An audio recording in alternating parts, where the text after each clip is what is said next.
Paramashivoham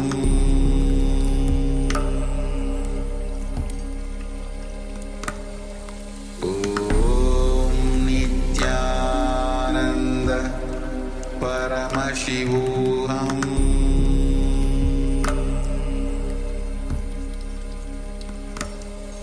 Om Nityananda Paramashivoham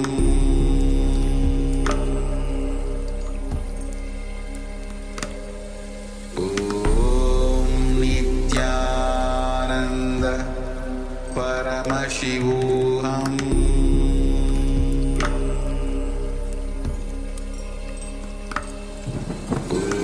Om Nityananda Paramashivoham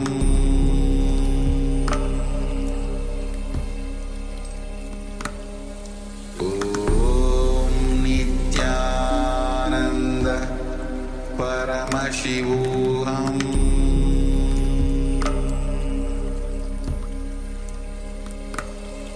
Om Nityananda Paramashivoham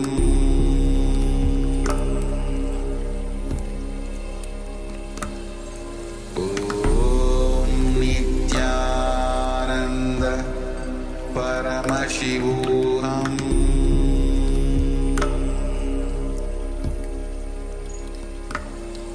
Om Nityananda Paramashivoham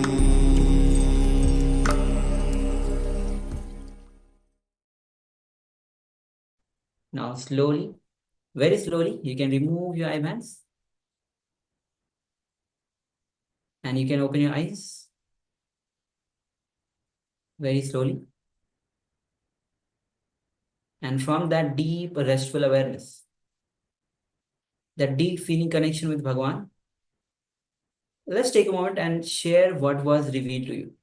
Anything, even if you are new and if you saw just black, dark, nothing you saw, share that as well. And if you just saw one image somewhere which you feel that it's not even a part of the revelation, or just share that, because understand, it is Swamiji who is manifesting through you. The more you take off the load from you, the more you'll be able to manifest the powers. So understand, it is Swamiji who is manifesting through you. The more you are there, you will not be able to manifest. The more you remove yourself, the more you allow Swamiji's energy to flow through you, you enter into the power manifestation. So without any hesitation, without any judgment, please go ahead and share.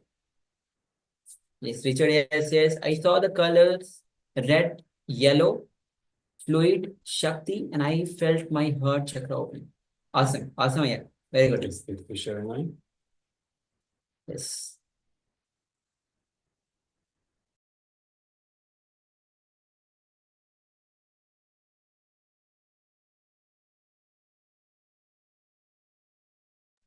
All right.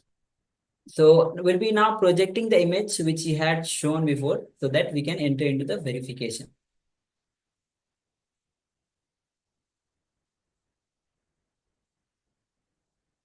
So as you can see, it's a temple, a big, huge temple.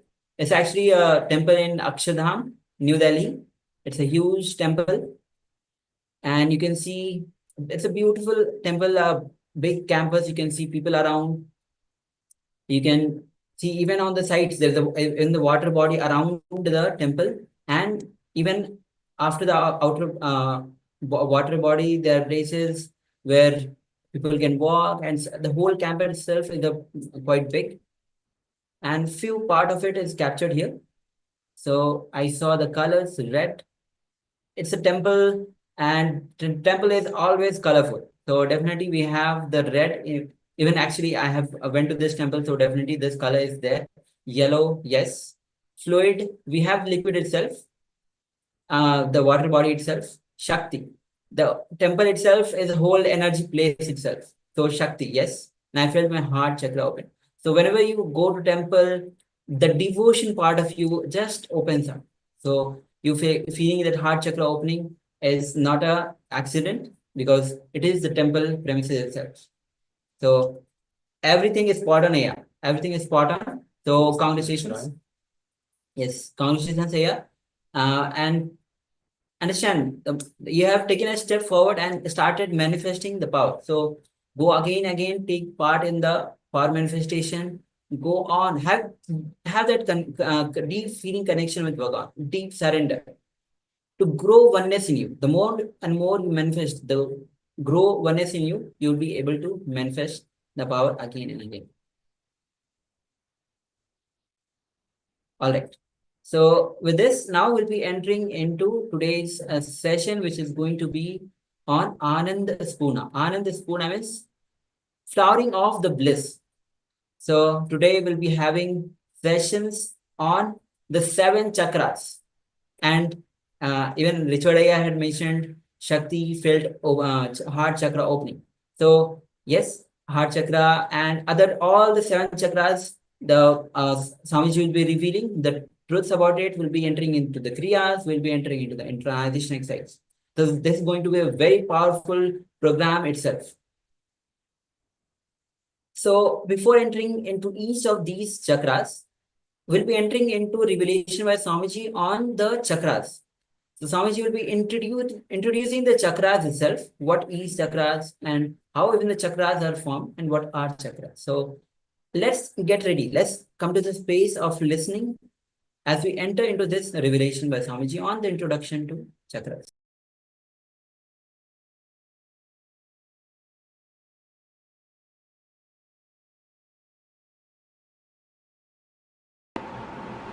Most of us, we do not know how to operate this system. The system given to us by God is an unknown thing. Somebody is using it as a bullock, somebody is using it as a tractor, somebody is using it as a aircraft. The system given to us, see the same system, tribal people are used as a bullock, an educated man is used as a tractor, pilot has used it as a aircraft. What is the difference between these 3 people? Nothing. The system is same, but the man is knowledge. Just like that. The system is given to us by God. Most of us, 90% of us, use this system only as a bullock. Taking birth, eating, drinking, reproducing, dying, over.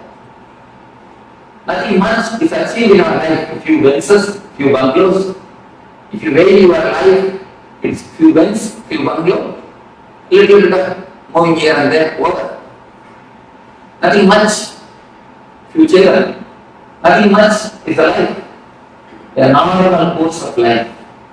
Taking birth, reproducing, and dying. Nothing much is achieved. Nothing new has happened. Nothing great has happened to the consciousness, to the being. Nothing worth mentioning has happened. Somebody came and asked me, Swami, why in the cemeteries, in all the graveyard, it is called born and died. Born, such as the date, died, such as the date. Why? Nothing worth mentioning happens in between. That is only worth mentioning is in most of our life. That is the reason, born and died, except birth and death. Nothing worth mentioning happens in our system. So most of us use the system as a bullock cart. We just use it in a minimum level, dull, dead, dragging. Most of our life, if it is tuned, it can be tuned only, dull, dead, dragging. This is the first level, first layer of life. The second layer of people who have entered into the zone of art, who have become artists, who have become painters, dancers, musicians, who enter into the next dimension of their life, not for money's sake. If you dance just for your being's beauty, if you sing just out of your bliss, if you paid just out of your job, you became a painter or a dancer or a musician. The next dimension of your life, when you explore, you use your system as a tractor. A man with a simple head can never become Thagu. If you want to become Thagu, you need to have your next dimension. Persons like Thagu, Ganga, all these great scientists. Great scientists are the next layer. They can be called as something more than scientists because they explore the next dimension. That is the reason the Nobel is given for giving them. Gitanjali, the monumental works are the great dancers. When they create the masterpiece of dance or the art or the poetry, they explore the next dimension of their being. They explore, they see the next dimension of their being. So these are the people who became practice, who see the next level of their life. Fulfillment, that is the reason the great poets, even if they die in poverty, even if they die with no property and poverty, they have a very deep, satisfied death that they have lived their life ultimately. That they have lived their life with a fulfillment. They may live in a very poor way. They may not have wealth. They may not have the outer wealth, but they live in a rich way. Wealth is different, the richness is different. They may not have the comforts, but they live in a very rich way, like a kings. I mean, if you read the Bharati's life, Bharati is a great poet from Tamil Nadu. To read his life, he is lived in a very poor way. But if you see the way in which he lived, simply a royal, he lived more like a king than a beggar. You can see all the poets, great poets, they are not living wealthy way, in a so-called wealth, the outer comforts, but their life is really rich. Because they have seen the next dimension of their being. They know the ecstasy of the human being, of the human possibilities. Whatever way you can express your being, the possibilities of human being, the next dimensions of possibilities, they are touched. The third layer, only a Buddha, Krishna, Rama, these are the great intelligent masters who have used their system as an aircraft. These are the few people who have used their system as an aircraft. Majority, 90% of us used as a bill of art. 8 or 9% who are artists, are the great dancers, great poets, they use as a character. Only a handful of people. See, if you want to know the human history of humanity, you don't have to read the millions of people who have taken birth and died. All their history is not necessary. Just read 10% history. The Buddha, Krishna, this 10% life history is more than enough to know the whole history of humanity. These are the people who have milestones on the human history. These are the people who have created turning points in the human history. Just like that, if you know the few man's history, you can know the whole history of the humanity. These few enlightened persons are the persons who have used their system as an aircraft. And even there is no need even to have 2 fingers, 2 hands. 1 hand is enough to count this type of people. Very handful of people. Buddha, Krishna. These are the very few who have a great impact on the humanity, who has used their system as an aircraft, who are real pilots, are the pioneers of the human evolution, of the human growth. If you see The difference between the villager, the tribal man, and the pilot, nothing much. Only one thing. The villagers don't know how to operate the mechanism. The tribal people, they know how to operate the system. That's all. Nothing. The tribal people, they don't know the mechanism. The pilot, he knows the mechanism. Nothing else is the difference. Only a very small difference. It is not that something needs to be added. No. Only one difference. They don't know, he knows. That's all. Just like that, if you know how to use your system and mechanisms in your body, in your mind, in your being, you can become a pilot. You can use this system for the optimum result. You can use this system for the maximum result. You can convert this system into an aircraft. The mechanisms which exist in your system is what is called chakras. There are 7 chakras in our being. The energy centers. These energy centers are real mechanisms in our system. If you know how to open them, how to activate them, how to remove blockages from them, how to energize them, you can simply transform your system into aircraft. As long as you do not know anything about that system, you will be just pulling your being.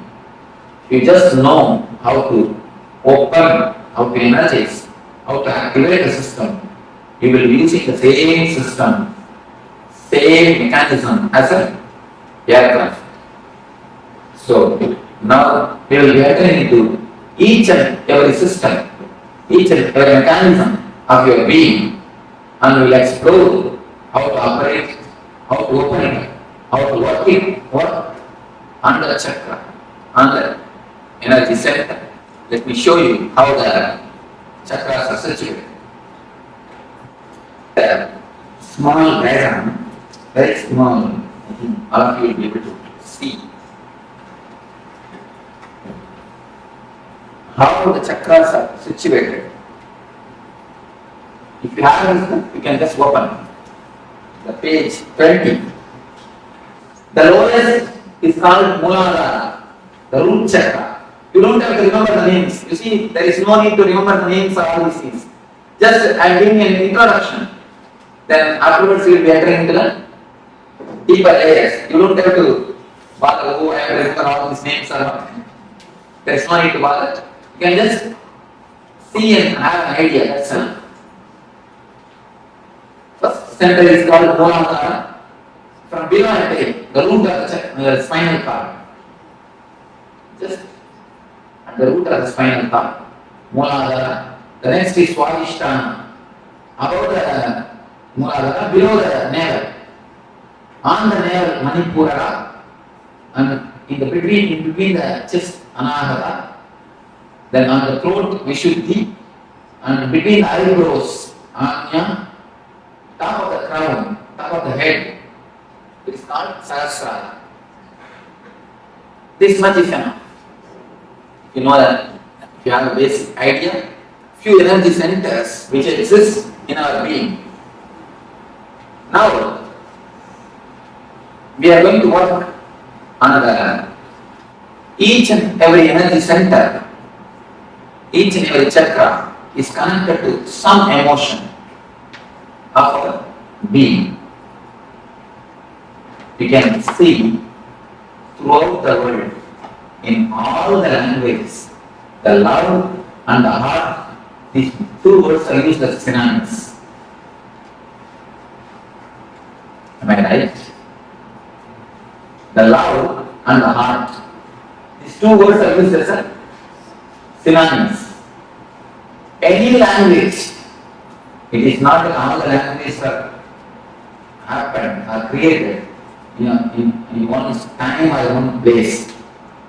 All the languages are created in a different space, in a different time. Almost all the languages have got the same expression. The love and the heart is used as a synonyms. Why? something more than verbal connection exists between these two. Some experiential connection is existing. If you really observe, then you can understand. If you meet a friend after 10 years, your childhood friend, after 20 years, with whom you have a lot of very loving and sweet memories, suddenly something will be flowing from here. You can observe. Have you observed, any of you? Suddenly something cool, very nice thing will be happening here in the soul, and it will flow. If you meet a person whom you love after 10 or 20 years, after a long gap, something will happen here. That is the reason, because this is an experience for everybody. That is the reason in all the languages, not only the Indian languages, or Western languages, even the tribal languages, I have seen at least more than 100 languages I verified. In all the 100 languages, the love and the heart is synonymous. Because it is something to do with deeper emotion. So the love is the emotion which is related to another chakra, the heart center. Just like that, each and every emotion is related to each and every chakra. If you receive any shocking news, or the news which you can't bear, immediately the first effect will be on your stomach. You will have a stomach upset. The stomach will be upset, either you will have diarrhea or loose motion. Have you observed anybody who had experience? You can always listen, it's an experiential thing. The first blow will be for Manipura chakra. The worry and depression is very closely related to Manipura. And again you can see, in all the languages there is an expression. If you receive some news which you can't tolerate, you say, I can't digest it. I can't stomach it. I can't digest it is an expression.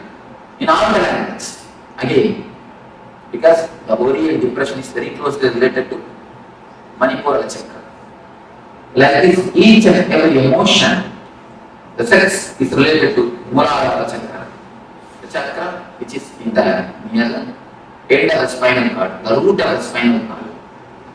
Each and every emotion is very closely related to one chakras. If this emotion is handled properly in our life, each and every emotion is an energy given to you by God. It's like a money. If you don't know how to handle the money, you will become bankrupt. Just like that, if you don't know how to handle the emotions, you become energetic. See, if somebody works for you, his work is worth $1,000. You pay him only $1,000. If possible, 900. Never 1,100. That's what is a regular way of life. We give him $1,000, not more than that. But if he does a mistake, it is worth $1,000. How much of anger we pay him? At least $5,000 worth of anger we pay him. Anger is an emotion. It is valuable thing. If you can pay the anger just like the money, exactly how much is necessary, that much if you pay, you will never go energy card. That is the reason after shouting, we are so tired, we just fall on the sofa and have coffee. Because it's not a very big work. Just shouting is not a big work. But you feel so much you are drained. Why? Because emotion is energy. All your emotions are energies, which is in your center, in your beings. When you use the money in a very loosey way or in a luxurious way or an unnecessary way, and the luxury is something necessary for life, nothing wrong. But when you spend unnecessarily, lavishly, you become bankrupt. Just like that, when you spend the emotions, when you lose the energies, lavishly, you become energy trapped. Each and every emotion is connected to some chakra. If you know how to handle them, how to use them properly, how to balance them clearly, your chakras, your energy centers open. If you don't know how to balance them, if you don't know how to use them, if you misbehave with the energies, see, having or showing too much of anger is a misbehavior with anger. Anger is like Lakshmi in you. If you misbehave with the money, you are misbehaving with Lakshmi. Just like that, if you misbehave with anger, you are misbehaving with your energies. Will you throw a dollar in the dustbin? Will you throw a $100 in the dustbin? You always think, oh, it's disrespect to Lakshmi. Just like that, if you throw your emotions unnecessarily, it's a disrespect to your energy. Just like the God has given you money, He has given you emotions, energies to run your system, to run your life. When you disrespect, when you throw them out unnecessarily, you show a disrespect are the emotions, are the energies. If you know how to balance, how to run them, if you have an understanding, the chakras open. If you misunderstand or if you misbehave with the energies and the emotions, the chakra closes. For a little more understanding, it can be told in the other way. If you know how to give your love, the anahata opens. If you continuously ask for love from others, anahata closes. It's the master key for anahata chakra. Now first you enter into the heart center. It's a master key for anahata chakra. If you know how to give the love, the center opens. If you ask for love, it closes. It's the first master key. One more way you can understand. If the chakra opens, you will give the love. If you give the love, it opens. If you give the love, it opens. If it opens, you give more love. More opening, more love. More love, more and more opening, and more love. It's like a this side circle. Now it is in this side circle. More you ask, more it is closed, more it is closed, more and more you ask. The ball is rolling in the down way. This way. It is getting more and more black and more asking. Now we are going to stop the ball by the meditation and start rolling this way. Then more open. Once the chakra starts opening, the more love overflows. When the more love overflows, the chakra opens a little more. When the little more is opening happens, the more love overflows. The ball rolls this way. The chakra rolls this way. The whole program is just to stop the ball rolling this way and start the ball this way. We are going to work on each and every chakra to open the chakra, to see the emotions are balanced, to see the energies are centered. First, in each and every session, we'll have a small discussion on the chakra, then your meditation on the chakra. The meditations are taken from many religions. I wanted to present, I wanted to prove all the religions are centered on the same thing, the one ideology, how to make you more joyful and more blissful. First, how to make you more joyful. It means how to make you more happy in the life with the outer persons. And then how to make you more blissful. How to make you more blissful without the outer world. First, be joyful with the outer world. Then be blissful without the outer world. So this is the step, this is the reason why the meditation or the religions are born on this world. This is the central core of all the religions of all the world. That is the reason I have taken meditation techniques from Sri Vaishnavism, the religion preached by the great Vaishnavic masters. Each and every session we will have a discussion and then meditation. This way we will have 7 sessions on the 7 different chakras. Finally, tomorrow evening we will be having the Energize, which is the peak or pinnacle of this camp. Later on we will be explaining what is Energize. Now let us enter into the Anahata Chakra, the heart center. First question I receive is, people ask me, Swamiji, I have done bypass surgery, will the chakra be as it is? Will the chakra be there? Whether you did bypass surgery or the angiogram, don't worry, the chakra will be there. Because it is not physical, it is more metaphysical. If you can give 2 more touches, I can show you. You have a ribbon, you can give me 3 ribbons. Next question. Thank you. I'll show you how the chakras exist.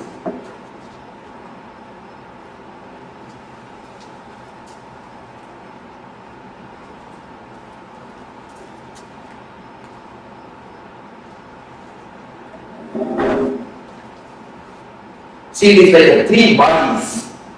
We have 3 bodies. Please be very clear. Don't think you have only one body. The one body which you are using now, the next body which you are using in the dream sessions. When you dream, you will be sleeping, this body will be lying in Chicago, but you will be dreaming as if you have gone to India. Then with which body you are going to India? This body is lying in Chicago only, but you are in India. How can it be? So the body which you are using to go to India, the subtle body, that is called Sukshma Sarira. The second layer body, one is physical layer, another one is Sukshma Sarira. The third layer of body is a Karma Sarira, which is called the causal body, which you use in the deep sleep. When you fall asleep without even dream or the wakeful state, in a deep layer, in the third layer, now what you are using is a physical body. What you use in the dream is subtle body. The body which you use in the deep sleep is called causal body. You have 3 bodies in your system. The 3 bodies, they meet and merge in 7 different points. They meet with each other. You can imagine the 7 knots in these 3 kerchiefs. If you can imagine the 7 knots, just 7 different knots in 7 different places. If you can imagine, that is the places which is called chakras. The 7 different knots. The 7 different knots are called chakras. The first thing we are going to enter is Anahata. Here also the 3 bodies meet and merge each other. In the book it is very clearly depicted. The 3 lines, they just meet near. That is the zone where the chakra is there. They just meet. Where chakra starts. So even if you undergo bypass surgery, the chakra will be there as it is without any blockage, because it is more metaphysical. This chakra is love. When you ask for love, when you ask for attention, please be very clear, I am changing the word from love to attention need. Because whatever you know as love is nothing but attention. If you say somebody loves you, what do you mean by it? He gives attention to you, that's all. He gives all his attention, or all his time, all his money, all his energy, or all his space to you.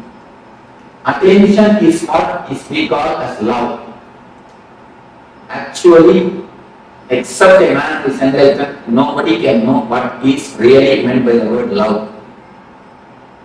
Whatever we know about love is nothing but attention.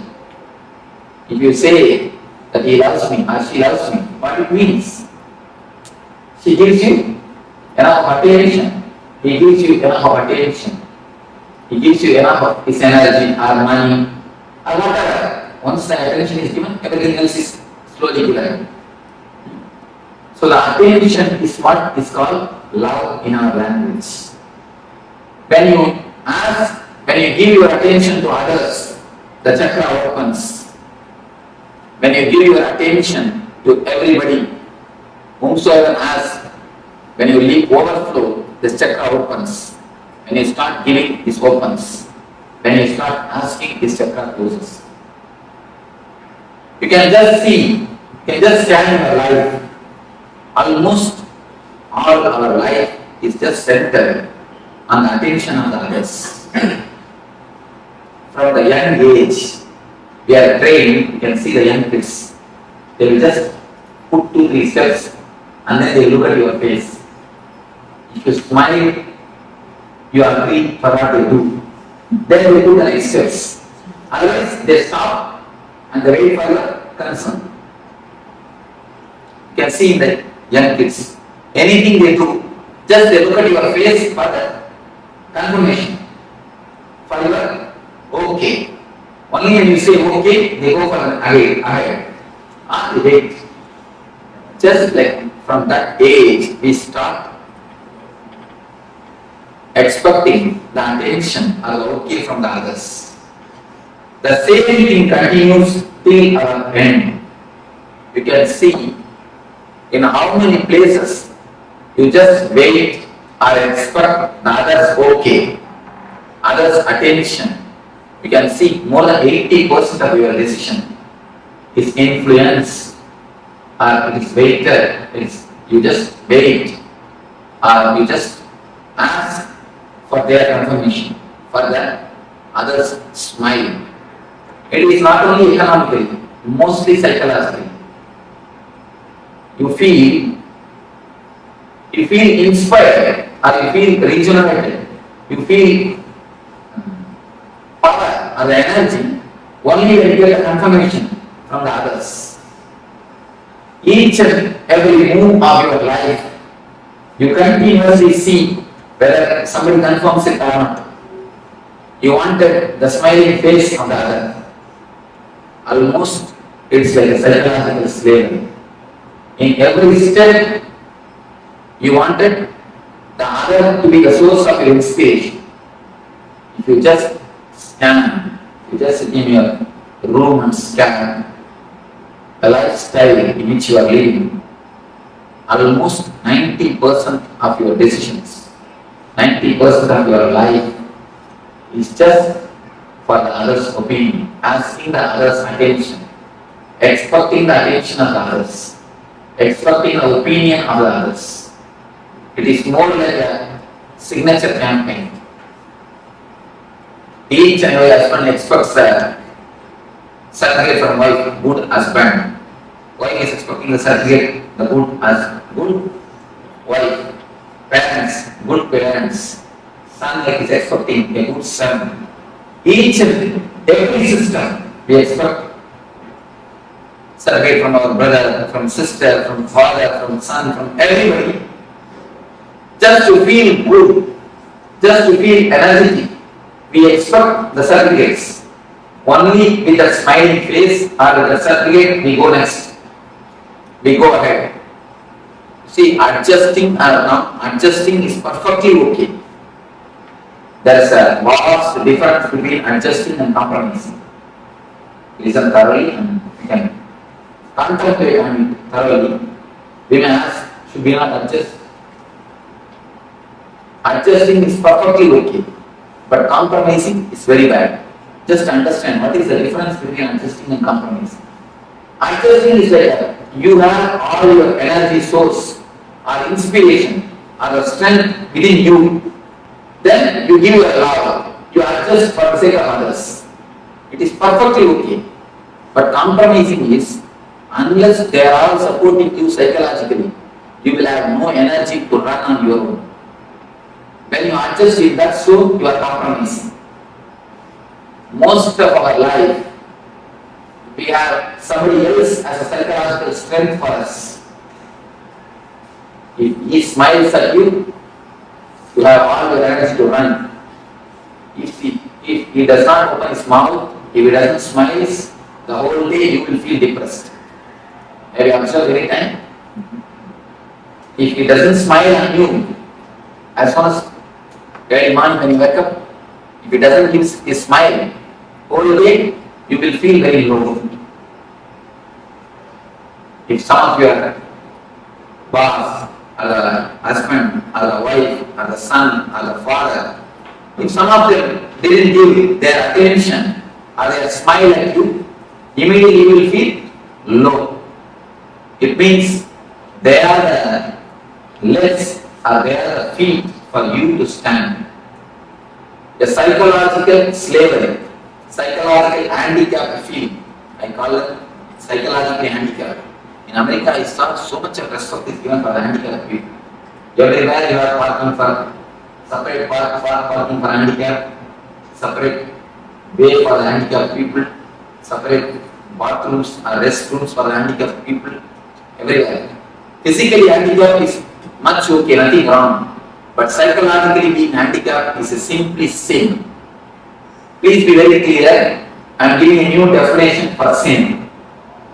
Don't think sin is something what you traditionally understand. Sin is something scolding others, telling lie. Of course, that is different. But I am giving a new explanation for sin. Sin is psychologically dependent on others. That is the first sin. Because when you psychologically depend on others, you try to possess them. First, understand how many ways you have invested your energies on others. Most of our business becomes failure. Why you know? Till the business project comes to a shape, 90% of project is over. Till that time, you get a inspiration, a smile, or a okay from your inspiration source. At one point, if that is removed from you, if the inspiration source is lost, immediately the whole thing tumbles down and goes to pieces. Have you seen the children playing with a playing car? They just build a castle, they just build a house with a playing cars. If you remove one car, what will happen? At least the children are intelligent. They build their castle with their own cars. But you build a castle with others' cars.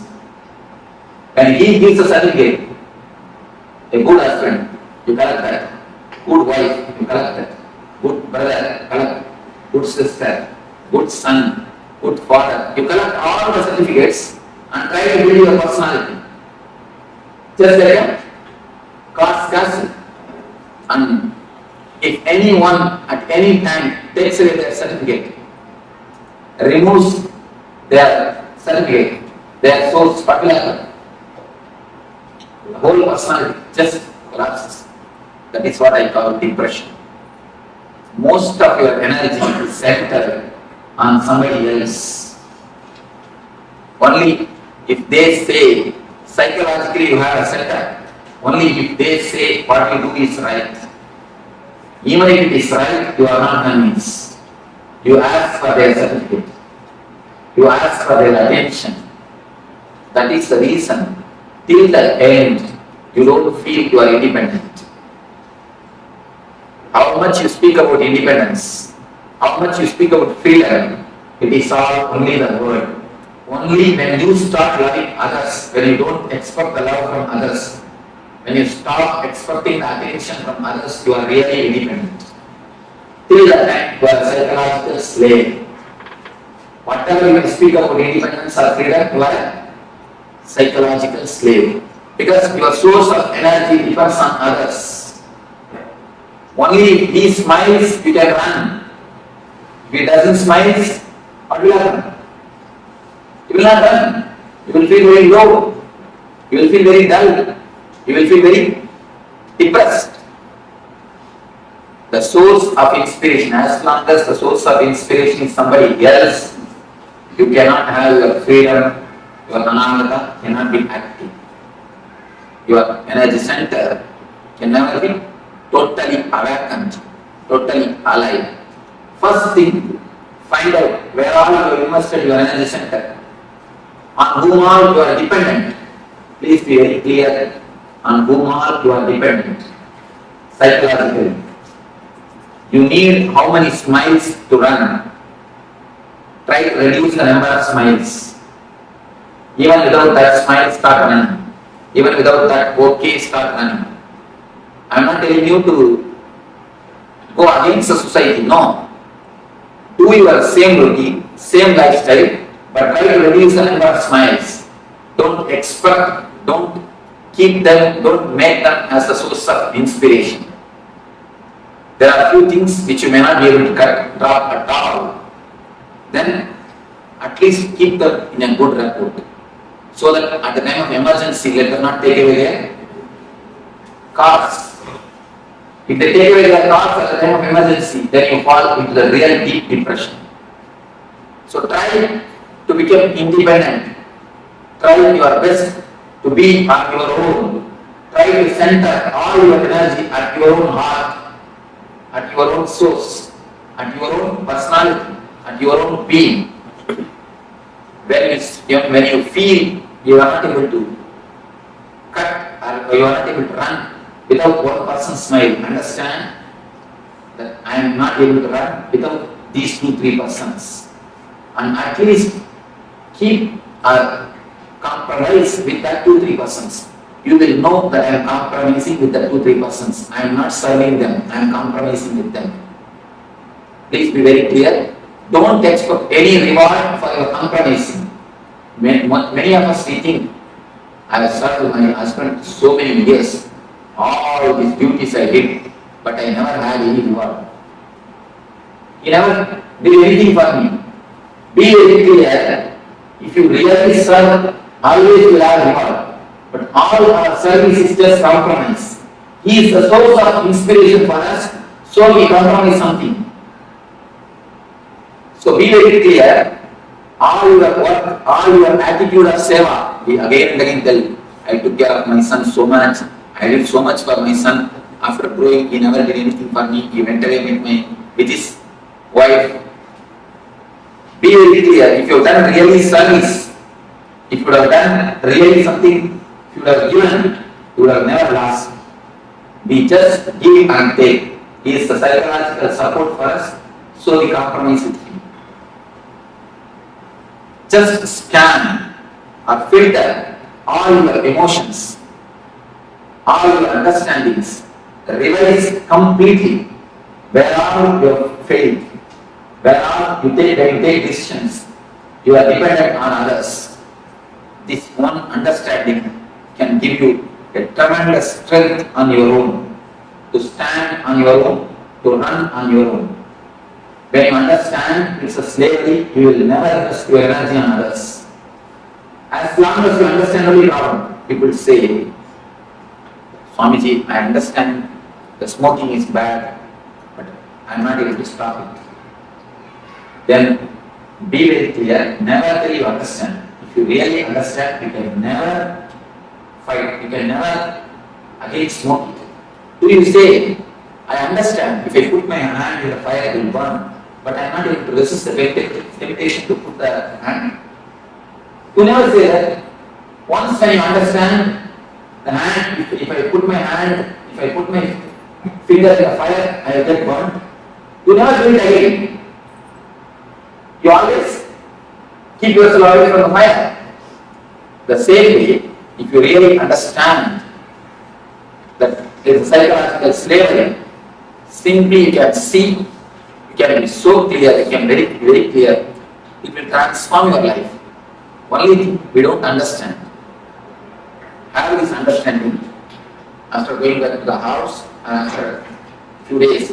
Just sit in your room alone and scan your life, where all you have invested your energies, who are all inspiration sources for you, and try to organize, try to bring all the energy center on your own being.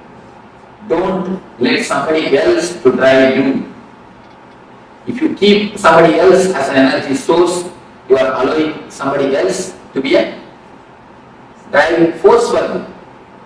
So naturally you will be living for somebody else. When he is the inspiration source, naturally you have to take his ideas and work out.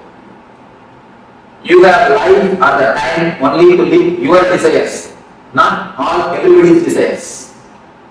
If you try to live 5-6% desires on your life, where is the time? Where is the energy? Where is the money? No. When we try to live somebody else as an inspiration, we have to live their desires also, because they are living their ideology also. Whenever they are inspiration, they will give their ideology. So, you will be dancing for so many persons' tunes. You can dance for one tune. In front side, somebody is putting Bharatanatyam. You go put 2-3 steps. Then this side Western music. You shall just come and shake your head. And then this side immediately some Carnatic music is going on. Then you have to jump here and do for one more tune. And back side Kathakali is going on. You have to go on 2-3 steps. How will it be? The whole thing will become mess. Now our life is nothing but that. Each and every tune you try to dance. Will it be possible? No. It will never be possible. If you try to dance for one tune, your life will be successful. Even if you don't know dancing, you will create new dancing. What you do is what is dance is. It is not the dance, it is not some basic rule. If you don't do according to that, it is not dance, nothing like that. I have seen all the great dancers are unique. People who go beyond the rule and still if they maintain the grace, they are the successful dancers. People who maintain the rule, I have always seen they are only millions. In any field, when you go beyond the rule and still you maintain the grace or the beauty, then you are a successful dancer. Either in a classical dance or the Western dance. Go beyond the rule and maintain the grace, you are successful. So, anywhere, only when you have your individuality, only when you have yourself as a center, you can be successful. So, here is a beautiful meditation technique from a Tibetan Tantra, the Tibetan Buddhism, to center your energies. Now, the small understanding you have about this Ananda, then you will be entering into the meditation or the technique to center your energy. After the meditation, you will be entering into one by one sessions. Now, before entering into the meditation, we will have few minutes for question and answer. Of course, due to short of time, otherwise, generally I make everyone to question. Even if they don't have question, I tell them at least tell few words. I try to involve everybody, I keep the list. People who attended the other age, they know.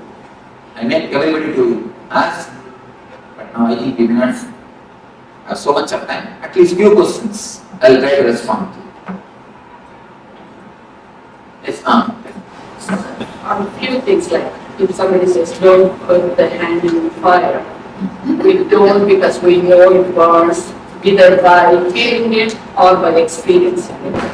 But at the same time, there are some things, though we know it shouldn't, we shouldn't do it, but we are still doing it.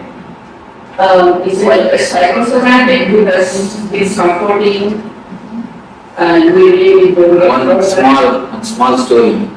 One man came and told me, Swamiji, last week I read a book which explains very seriously the dangers of smoking. How they get cancer, how many problems come due to smoking. Then I stopped. I asked him, oh, you stopped smoking? He goes, no, I stopped reading. You see, actually, if you know very clearly the fire burns, you don't put your hand. The problem is, first when you put your hand in the lighter fire, you get burnt. Then you think, I think lighter fire only burns. If I put my hand in the oven, it may not burn. Let me check. You put your hand on the oven. Then, oh, oven fire also burns. I think if I can put my hand in some other candle, let me see. You put your hand in the candle. Just like that, you try each and every fire. Finally, when you understand all the fire burns, your body will be burned. Because the age will be over. You end up in that age, your age will be over. It's more like that. The understanding is not deep. If the understanding is deep, you can never go beyond it. We don't allow the understanding to sink deeply. See, whenever you receive some intellectual conclusion, you don't allow the intellectual conclusion to work on your emotional layer. If you allow the intellectual conclusion to work on your emotional layer, you never go beyond it. The allowing the intellectual conclusion to work on the emotional layer is what I call it meditation. Meditation is nothing but allowing the intellectual conclusion to sink deeply into the emotional layer. Now you understood few things. If you meditate, that time, the meditation technique will allow the intellectual conclusion to sink deeply into the emotional layer. That's what they call in Vedanta, Shravana Manana. Shravana means listening. Manana means allowing it to sink deeply. Most of the time, we don't give space or the time to allow the intellectual conclusions to sink into the emotional layer. So once the intellect is allowed to sink into the emotional layer, you will always see nididhyasana, transformation happens. It should not be done. No desire should be suppressed. No transformation can be done. It should only happen. See, flower, if it automatically flowers, then it is really flower. If you just open a lotus, in many temples I have seen they open the lotus, and the floweriness will be missing in the lotus. The floweriness will be missing in the flower.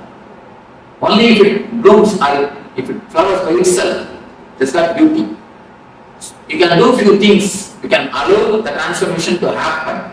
You can put them inside and wait a little bit. You will see the transformation happens. But we neither give time or the space to seek it, or we are too urgent to see the transformation. The desire for transformation is so pushing, so urging us. You see, the desire for the outer object and the desire for transformation, both are not the same. When you desire too much for the outer object, you make mess of it. Just like that, if you desire too much for the transformation, you make mess of it. Put the idea aside, just wait for a little. Allow the seed to sprout. A small story. Once 3 monkeys, they got a mango. They were living in a forest, they got a mango fruit. If one monkey gets a mango fruit, you know what will happen. The 3 monkeys, they already worked for that. So all the 3 have to have a share of the mango. Now the problem starts. How to share? Finally all the 3 monkeys, they got together and they have decided, see, this one mango, we 3 cannot share. We will plant this mango, pour water, put fertilizers. Then it will become tree. We all will have enough of mangoes when it becomes tree. They all decided, they put they planted the mango. See, the first one, he took the responsibility of pouring water. The next took the responsibility of putting the manure or the fertilizer. The third took the responsibility of security of the seed. All of them are doing their duty so religiously for 6 months. For more than 6 months. Still the seed has not sprouted. So all 3 called for a conference. All the 3 sat together and they started discussing. The first one he told, you see, every day I am pouring the water religiously. Every day morning I pour water. Not even one day I missed. I miss my morning walk, but I never miss pouring water. I don't know what is happening. The next month he told, every day 4 o'clock I put the manure and fertilizers. I don't know what is happening, why it is not coming. The third month he told, you see, 24 hours I stand here as a security. I don't go anywhere else. And not only that, above all, every day I just dig it out and see how it is growing. You see, every day when you dig it out and see, it can never sprout. Pour water, put manure and wait for a few days to sprout the seed by itself. Just like that, we listen something now, and we do meditation for 20 minutes, immediately it's for, oh, still no, nothing has happened. Still no transformation has not happened. So wait for some time. Give little space for the seed to sprout. Allow the conclusion to sink in and do the meditation. The conclusion is the seed. Meditation is the manner. Just wait, give little bit of space or the time to seed to sprout. Otherwise, we will be digging just every day and see what indication we will be doing the same. Just the digging itself will drop them, will stop the sprouting. Digging creates a guilt. You see, digging I have seen many people.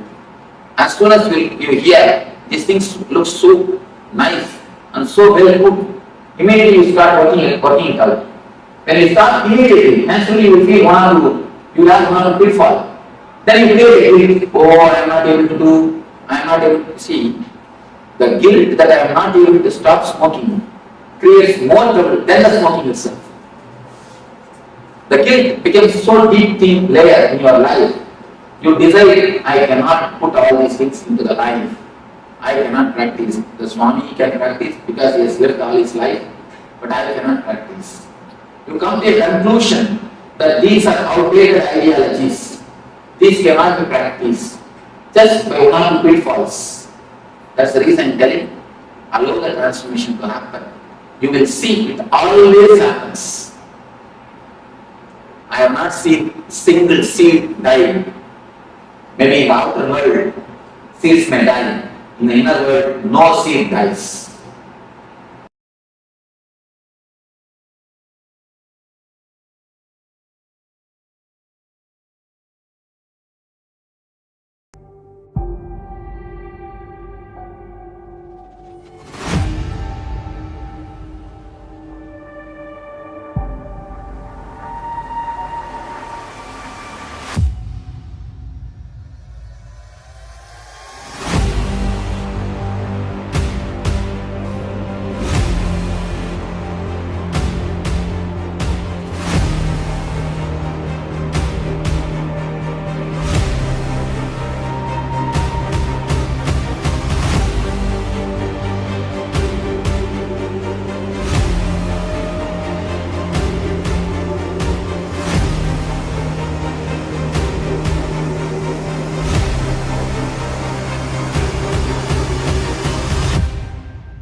For this Shivaratri,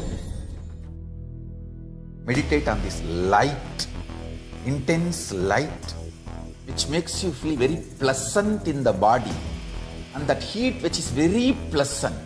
And I tell you, when you meditate on this light and this heat pleasant, you just lose sleep on that Shivaratri night.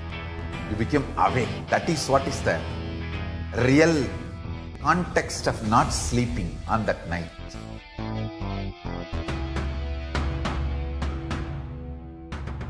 வான்வரையிலும் வளர்ந்த ஜோதி ரூபனே தேன் சுவை தரும் தமிழின் தலைவனே மான்மழுவினை ஏந்தி நிற்கும் மையனே கைலாசம் தந்த நித்யானந்தனே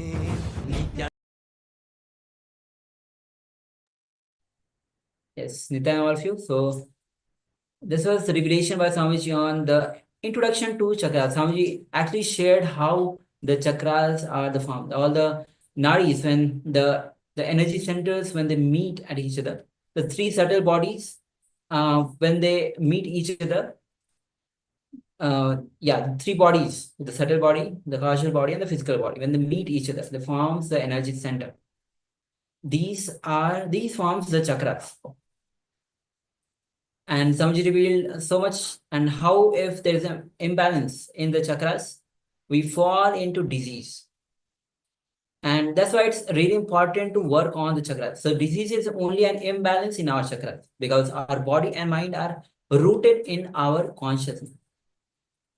So whenever there is an imbalance, we are in the And it's important to understand, so disease is not just of the physical body, it is also of the mind. So we have the three different bodies. We have the physical body, the mental body, and the causal body.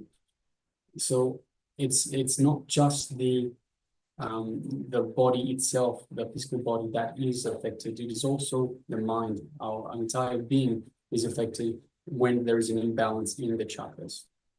So let us move forward now, and let's have an introduction activity for the chakras. So Swamiji has just swiftly taken us through this introduction to chakras. So let us internalize this information, this beautiful sharings that Swamiji has given us.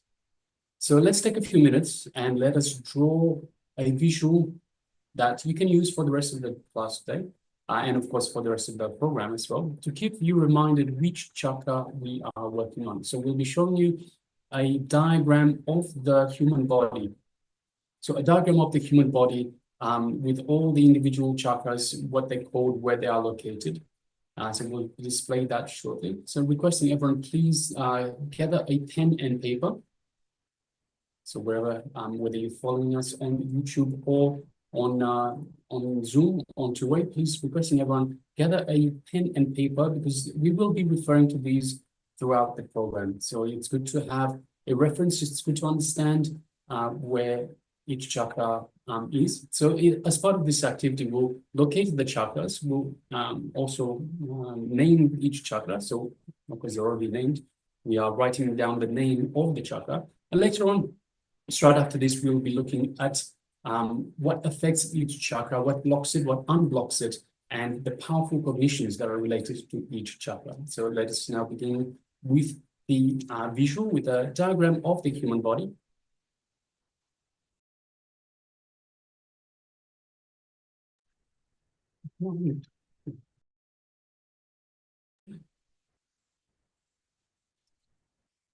So as you can see, we have, starting from the bottom, we have the Muladhara chakra, which is also known as the root chakra, or it's found at the root center, just below the spine. We have the Swadhisthana chakra, which is the being center, which is just a couple of inches below the navel. Then we have the Manipuraka chakra, which is at the navel center, or just above the belly button, the navel. Then moving up, we have the Anahata chakra, which is the heart center. So Richard, you were talking about unblocking or feeling your heart center, your heart chakra opening. So this was the Anahata chakra at the heart center, which is just in the center of the chest. Then moving up, we have the Vishuddhi chakra, which is the throat center, just in the small of the throat. Then moving up further, we have the Anya chakra, the brow center. So in between the eyebrows, so also known as the third eye, this is the Anya chakra. And of course, this is, Swamiji tells us beautifully, this is the last chakra on the physical body, so the last major chakra. There are many minor chakras, but this is the last major chakra, as the Sahasrara chakra is actually just an opening. It's found at the ground center and is an opening towards the cosmos. So it is our connection to the cosmos, to the cosmic energy. So take a moment and write these down, write what it's called, where it's located, and draw this on a visual, a diagram, such as the one that we have. So you have it for your reference going forward for today, and of course for the entire program. Let's begin.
Now, let's make a, as you can see, there's a table displayed where the name of the chakra, the 7 chakras, what causes the blockage of these chakras, and how these chakras can be unblocked, and the powerful cognitions related to these chakras.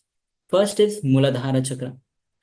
So Muladhara chakra is locked because of the greed and the lust. And when you drop your fantasies and you welcome the reality, the Muladhara chakra can be unlocked. Then you move from perception to reality. Next is Swadhisthana chakra. This chakra is blocked due to fear, especially the fear of death. So any fear that you have, it straight away blocks this chakra, Swadhisthana chakra. How to unblock this chakra? When you face the fear, when you face the death itself, you unblock this chakra. And understand that fearlessness is not the absence of fear, but it is a courage to handle fear. Next is Manipuraka chakra. When you constantly worry, there are so many times in the life, because of so many reasons, you keep on worrying. Every time you worry, you block this chakra, the Manipuraka chakra. And when you stop worrying about your worries, this chakra gets unblocked. So all our worries are nothing but a collection of words in the languages that we know. Yes, it's really important to understand. If you suppose if you don't know any other language, suppose if we don't know Mandarin, and so many other same worries which we have in our language, if the same thing is told to us in the different language which you don't know, you will not have the worry. So all our worries are just a collection of words in the languages that we know. Next is Anahata chakra. So seeking attention, whenever you seek attention and love from others, you block this chakra. This chakra gets blocked. And when you express selfless love without expecting anything in return, understand, when you express selfless love without expecting anything in return, then the Anahata chakra gets unblocked. And when you take responsibility, it gives you tremendous control over your life and makes you a leader. Next is Vishuddhi chakra. The comparison, the jealousy, many times we carry in our life, whether in terms of person, whether in terms of any opportunities, any ways we try to compare ourselves with others or having jealousy about anything, Vishuddhi chakra gets blocked. And when you exhibit our individuality, when you exhibit your individuality without worrying about others, what they think, or without comparing with others, without being jealous, you unblock this chakra. And you realize that you are unique. Next is Angya chakra, the third eye. Due to seriousness and the ego, the Angya chakra gets blocked. And how to unblock this chakra, the Angya chakra? Innocence. When you bring innocence in your life, simplicity and intelligence, and when you shed all forms of ego, when you shed all forms of ego, then the Angya chakra gets unblocked. So when you drop your ego, you dissolve into divine. The seventh is the Sahasrara chakra. When you are discontent, you block this chakra. And when you bring gratitude in your life, the Sahasrara chakra gets unlocked. When you do not take life for granted and be sensitive and appreciate of everything around you. So again, when you do not take life for granted and you are sensitive and you appreciate everything that is happening around you, this is a powerful cognition related to the Sahasrara chakra. So bringing gratitude unblocks the Sahasrara chakras. Please go ahead and write down all the 7 chakras, what blocks them, what unblocks them, and the powerful cognitions related to it. We'll be referring throughout the day during this program. So please make sure that you're writing down without missing. So please go ahead.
Yes, you can relax now.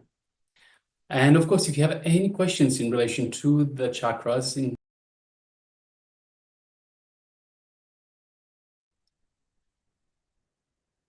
yes, sorry for the technical glitch. Yes, we're back.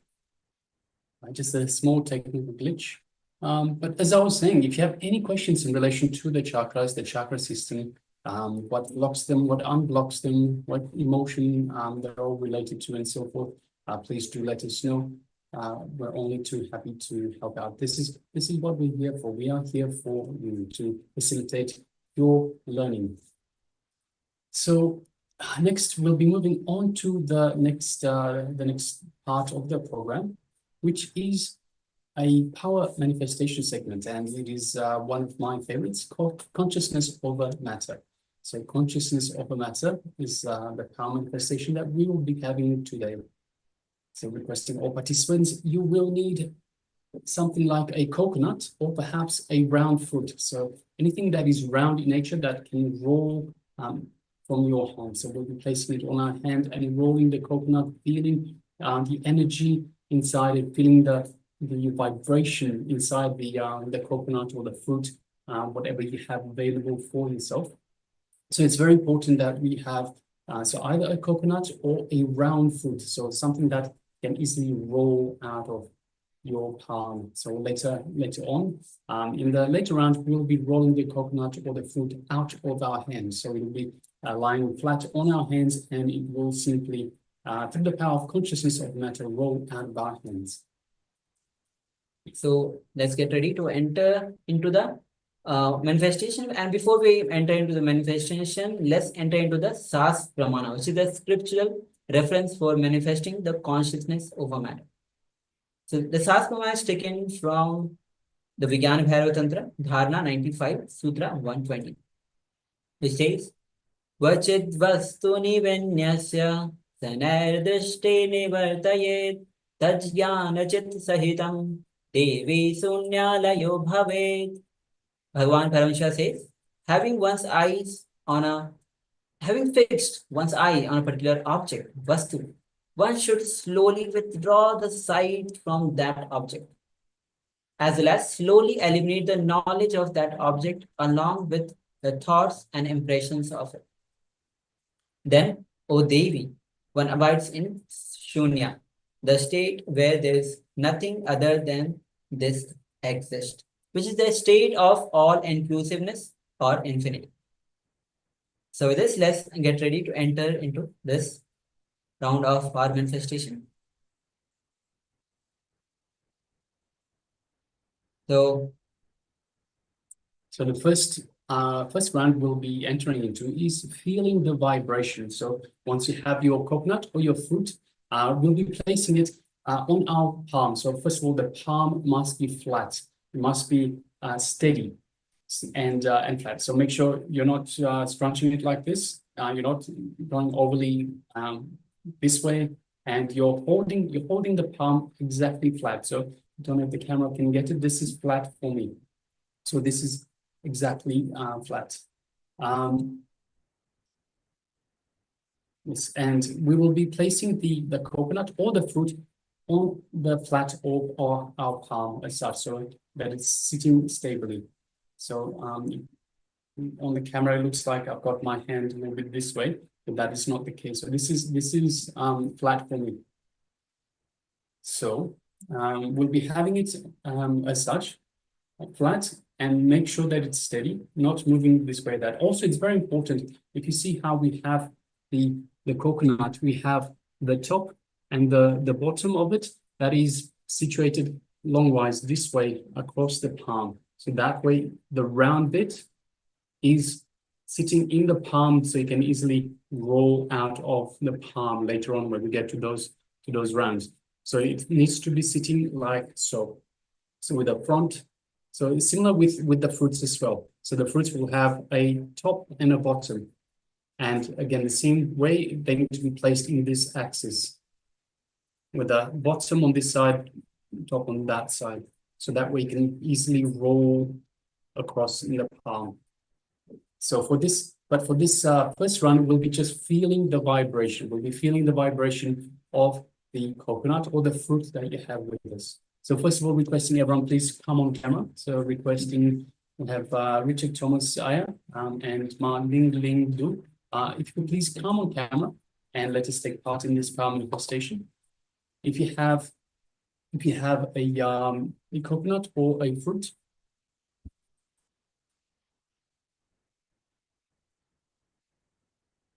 Yes, Richard here will be attending to your questions, and while we'll be entering into the power manifestation. Yes. So please make sure that you have either the coconut. If you have a coconut, that's best. Or you can use any round object. That's also good. Make sure that if you have the coconut, that's best. Okay, you have something in your hand. You have a fruit. You can see it. Yeah. You can see it. You have a fruit in your hand. Yes. All right. So let us place the coconut or the fruit on the palm of our hands, and let us close our eyes. So first of all, let us bring our awareness to our inner space, our Ananda Ganda. And let us visualize Swamiji in our Ananda Ganda, which is our inner space.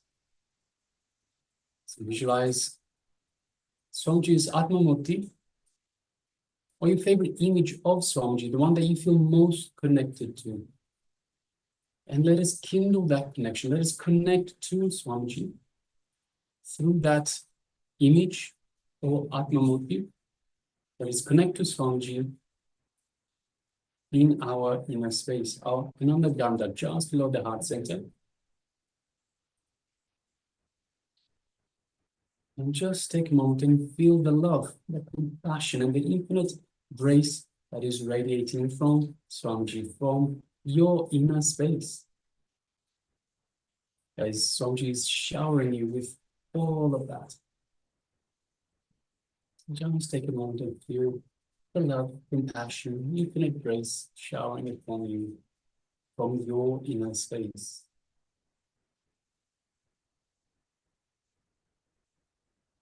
Feel the space of oneness with Swamiji, as his superconscious energy is flooding your entire body. All the trillions of cells in your body are feeling this energy, superconscious energy, are being flooded, and they're feeling energized, invigorated, and healed by this superconscious energy that's radiating from your inner space. Now let us move our awareness to the third eye, just between the eyebrows. Let us visualize Swamiji in our third eye. So just take a moment and see Swamiji in front of you, in your third eye. And just gently look through the third eye, gaze through the third eye into Swamiji's third eye.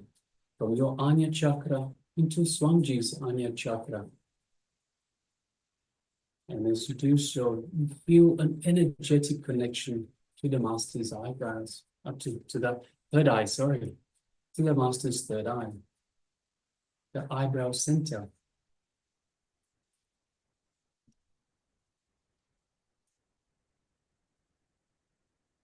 So just feel that connection.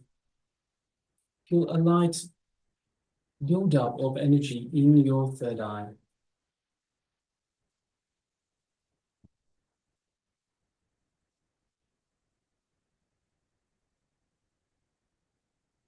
Now let us start chanting the Mahavakya. Om Nityananda Paramashivoham. Om Nityananda Paramashivoham. Om Nityananda Paramashivoham. Let's continue chanting the Mahavakya. And just bring your awareness to the coconut or the fruit that you have in your hand, and just feel the vibrations of that coconut or the fruit that is in your hand. So nothing else for now, just look inside, seek with your awareness, place your awareness on the coconut, on the fruit, and feel the vibration, within the fruit itself. Let us begin.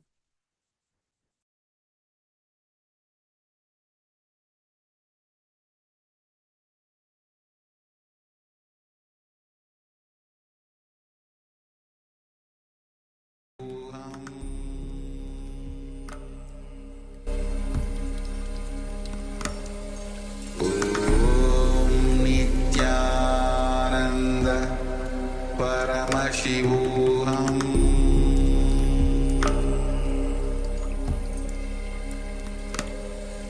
ॐ नित्यानन्द परमशिवोऽहम्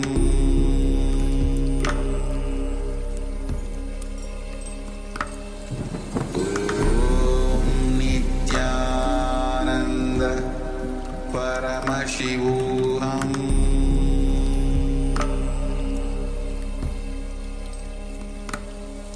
ॐ नित्यानन्द परमशिवोऽहम्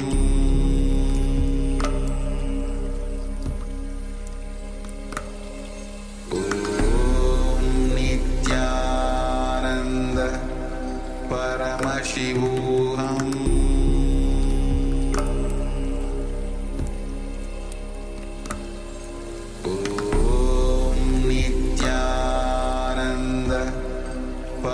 परमशिवोऽहम् ॐ नित्यानन्द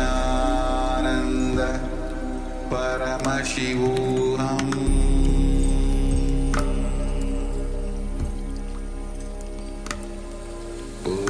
ॐ नित्यानन्द परमशिवोऽहम्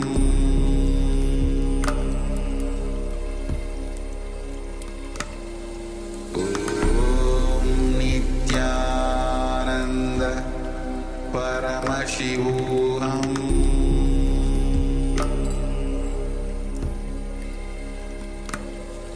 ॐ नित्यानन्द परमशिवोऽहम्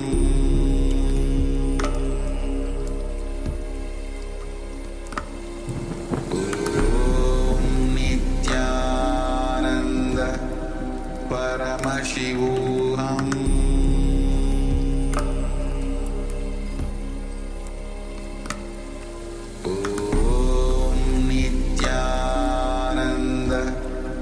परमशिवोऽहम्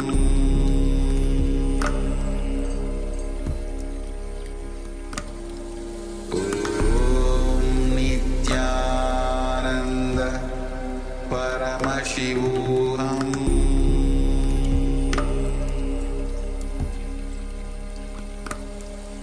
ॐ नित्यानन्द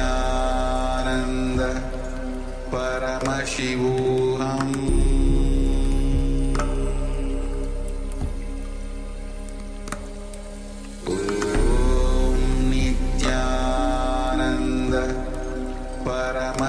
परमशिवोऽहम्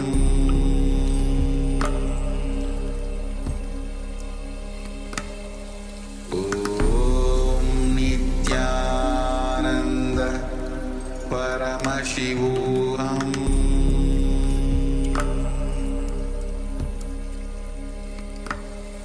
ॐ नित्यानन्द परमशिवोऽहम्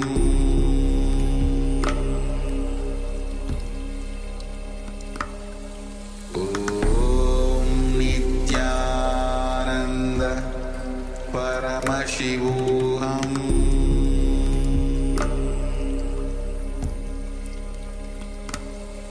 ॐ नित्यानन्द परमशिवोऽहम्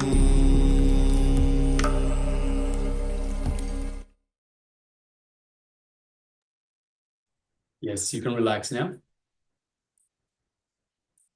And take a moment and share with us your experience. How did you go in terms of the power manifestation? Were you able to feel the vibration in the coconut or the fruit that you are holding?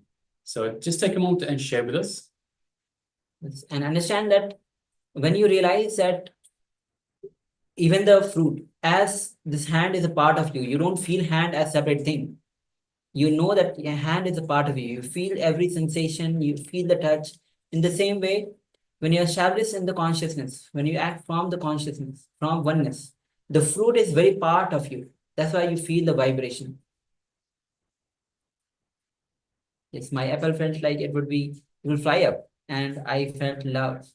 Also, I felt moving around in hand. In the hand, yes, that's Great. great. Thank you very much for sharing that. And just one thing I wanted to say. So with regards to, see, the mind is a very powerful thing.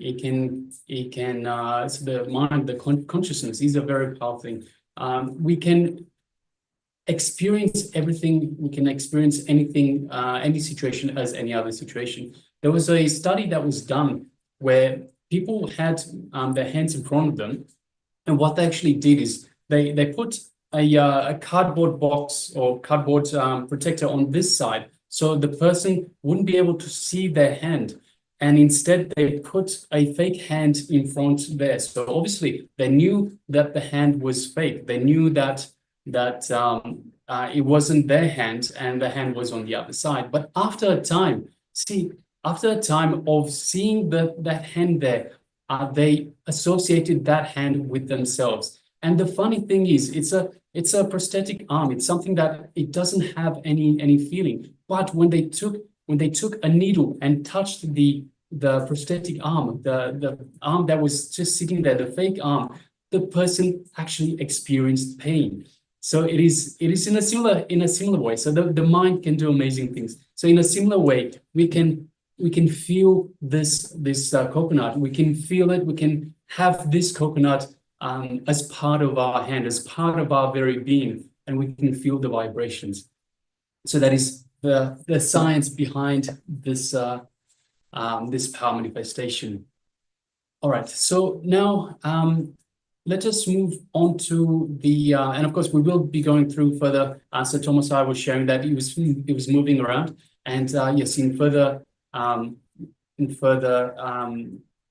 iterations of this power manifestation, we will be moving the coconut to the fruit around, or even rolling it out of our hands. So it sounds like you're already halfway there. So yes, thank you very much for sharing, Ian. Now let us move on to the next segment in our program for today, which is once again the revelations by the Supreme Pontiff of Hinduism. Yes, and this round, Swamiji will be revealing on the first chakra, which is going to be the Mooladhara chakra. As today, throughout the day, we'll be working on the chakras and unblocking them. So this now we'll be entering into revelation by Swamiji on Mooladhara chakra, and realizing that as Mooladhara chakra itself has nothing to do with the sex directly, but all the fantasies, all the images that we carry. So let's enter into this revelation with Swamiji.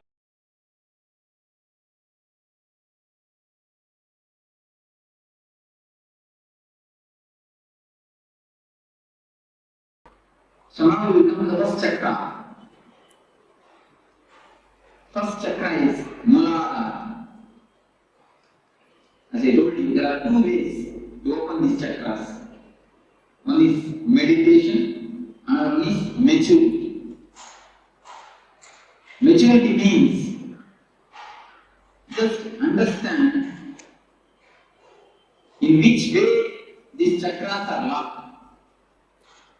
Get the key and open the chakras.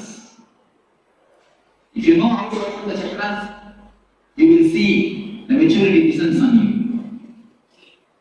This chakra is locked by a particular emotion. Each chakras are locked by a particular emotion. If you know how to unlock it, the chakra energy will be released in you, and you can float with the energy of the chakra. The Mooladhara chakra is concerned with the sex.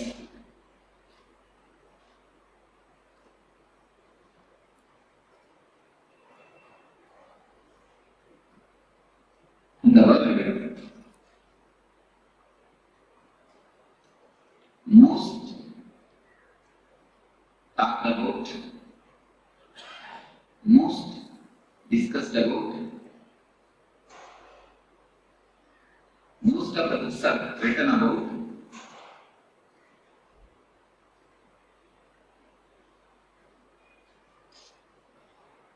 I think on these three sentences, most of the books have been written about, most talked about, and most discussed about. Subject is and most confused, most misunderstood, most misinterpreted. Subject is also.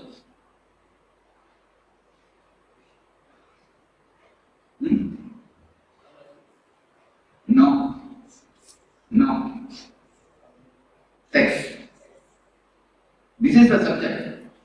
Most talked about, most discussed about, most written about, and most confused, most misunderstood, most misinterpreted. No other subject is talked about so vastly. No other subject is talked about so vastly as this subject. But no other subject is misunderstood as this subject.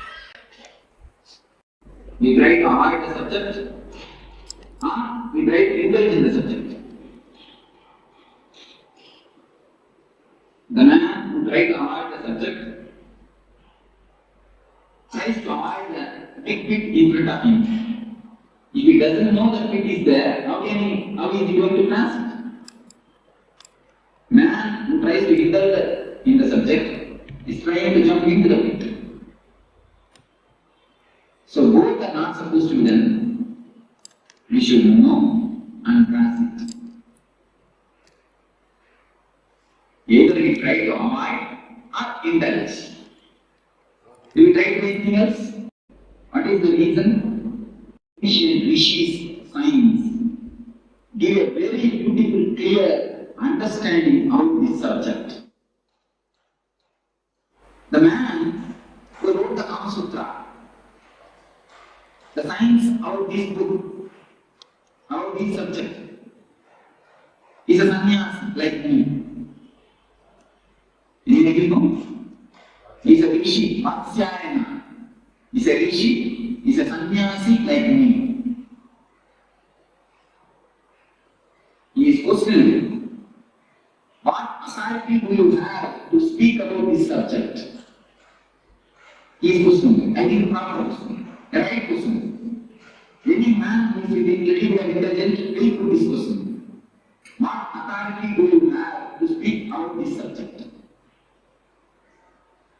Yes, yes, actually, logically, I have no authority to speak about this subject. Matsyana very clearly answers in his book. But example he gives, I have modernized and I am giving a modern day. He gives an ancient type of example. In those times, there used to be Ayurvedic system which is used to use the electricity in the bioelectricity. He gives that example. I am giving you the very clear example. Electrician knows how to switch on and off the switches. He knows what is the circuit behind the switches and the instruments.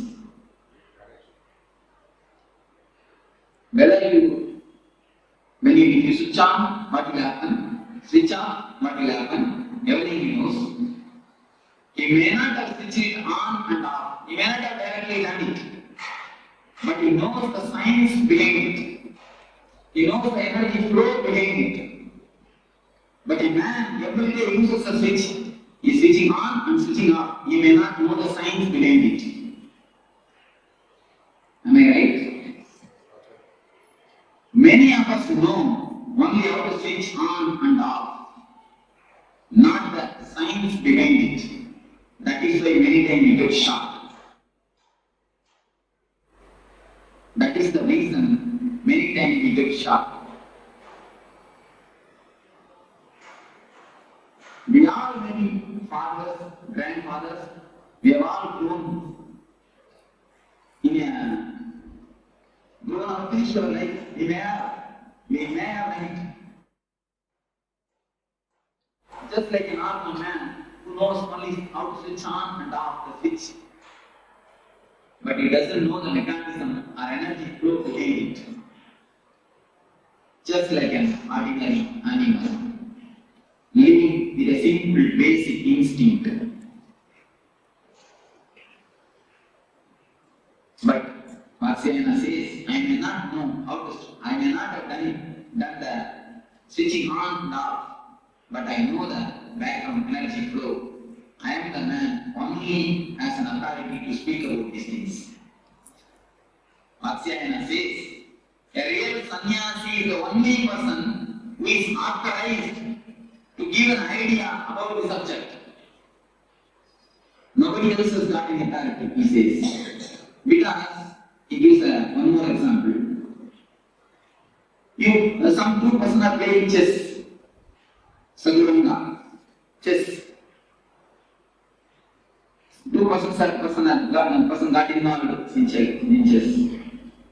When you see from outside, you will be having a right idea, you will be having the right, you will be knowing the right moment, but they will not be doing that.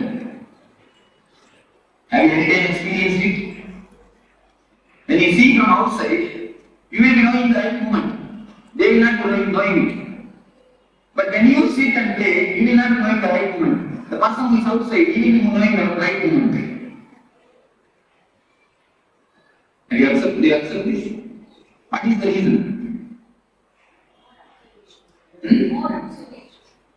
He has no pressure that he has to win. The man who witnesses has no pressure. The man who is outside has no pressure that he has to win. The pressure makes mind dull. So a man who has jumped out of this being, samsara chakra, a man who is outside this being only can give a right idea about the being. If you are sitting in a giant wheel, you can take the example of giant wheel. If you are sitting in a giant wheel and rounding, can you give a right idea about the giant wheel? Can you? When you have jumped out of it, when you are away and looking the things, seeing the things are happening, you can give a right idea about giant wheel. So a man who has come out of it, who is beyond, who has transformed the energy, who has jumped out of the samsara chakra, can only give a right idea about this subject. So we come to the question, what is sex? Today, biology proves all men are 51% men, 49% women. All women are 51% women, 49% men. Just 1% this way or that way. 1% only, this way or that way. But when we start growing, society doesn't allow the women part of us to express. When we do the meditation, many times I observe, men always cry, women try to laugh. What is the reason, you know? The feminine part of us has been suppressed. The masculine part of the women has been suppressed by the society continuously.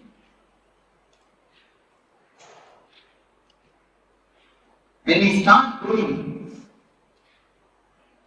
we slowly start collecting the image that 49% in us tries to satisfy itself through mother and father. That is why girl children are always attracted to the father. And boys are always attracted to mother. From there, the sex starts. The science starts. We start slowly collecting the images, prints. All men try to fulfill their image with mother. All women try to fulfill their man image with father. The art is suppressed by the society. When it is suppressed, we try to fulfill it with the father and with the mother, having some loving relationship. Then after a few years of growth, we start collecting the images from many people, from the outsiders, how a real woman should be, especially from media, how a real man should be. We start collecting the images and start preserving it in our system. The repressed or suppressed women is always in the unconscious. It's the deep science actually, what is happening in the mind. When you go after a certain age, you will start collecting images from many actors, actresses, many stories, especially from the TV serials. From all these things, we start collecting the images and start preserving it. How a right man should be, how a right woman should be, how many things, how a husband should be, how a mother should be, how a father should be. Many images we start collecting. We keep the imagination of a woman inside, the ideal woman. Sometimes, rarely, at the age of 15, after 18 to 23, in that age, we see somebody outside, and from distance, it looks like as if they resemble this image, which you have inside. We continuously start searching for this image. We have the copy inside. We start searching this outside. We start searching whether some image will suit with this image, whether some real person will suit with this image, which we have collected and kept it in our mind. So actually, when you see somebody from distance, you feel as if that your image is resembling with that real person. We start falling in love. The falling in love happens in that moment only. The science behind the falling in love is different. We have an image and we search. In distance we feel. In distance we feel as if the both are resembling. As if the both are looking alike. Then we fall in love. But when you come here, you will immediately find the image is image and real person is person. You can never find image in a real person because it is image. Not because of anything, because it is image. How can image be a real person? Because it is image. This is the base of this where we start expecting something from the other. This is the greatest expectation all of us have. We always want the other. Other means either wife or husband should act according to our image. Is it possible? Can it be possible? Dreams can never become true because they are dreams. The very word denotes they are dreams. If they can become true, why will they be called as dreams?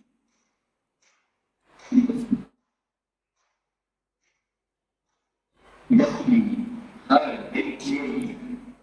Please listen with full attention and try to digest what I say.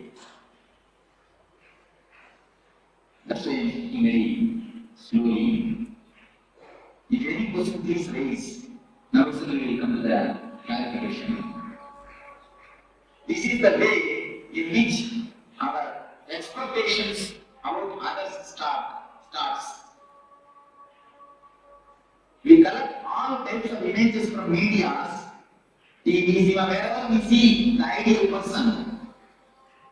We collect that image and keep it inside and try to actualize it. We try to make it a reality with a living person. Is it possible? It can never be. That is why all love ends in pain. All. Capital letter A-L-L we can use. All, without exception. We can say there is an exception, one or two, like Ramakrishna and Sharada Devi. Both of them have no image. Both of them have no expectation. So something directly happened between them. The pure love transmission, of course, that type of exception still need. In ordinary plane, all of us feel that we got cheated. Men or women both feel that we got cheated. The reason is the basic scientific research. If you don't understand, you will put the blame on others. Other is never to be blamed. Blame is take the blame on you. You expected, you imagined, and you try to force your imagination upon others. Who will be the responsible for the failure? Who can be the responsible? Who has to be the responsible? But do you understand that whatever I say is in a very practical reality? What is happening in our day-to-day life? But we never try to look into it. It is happening in our everyday life. We never try to look into it. Am I right? It always happens. We never look into the breakthroughs.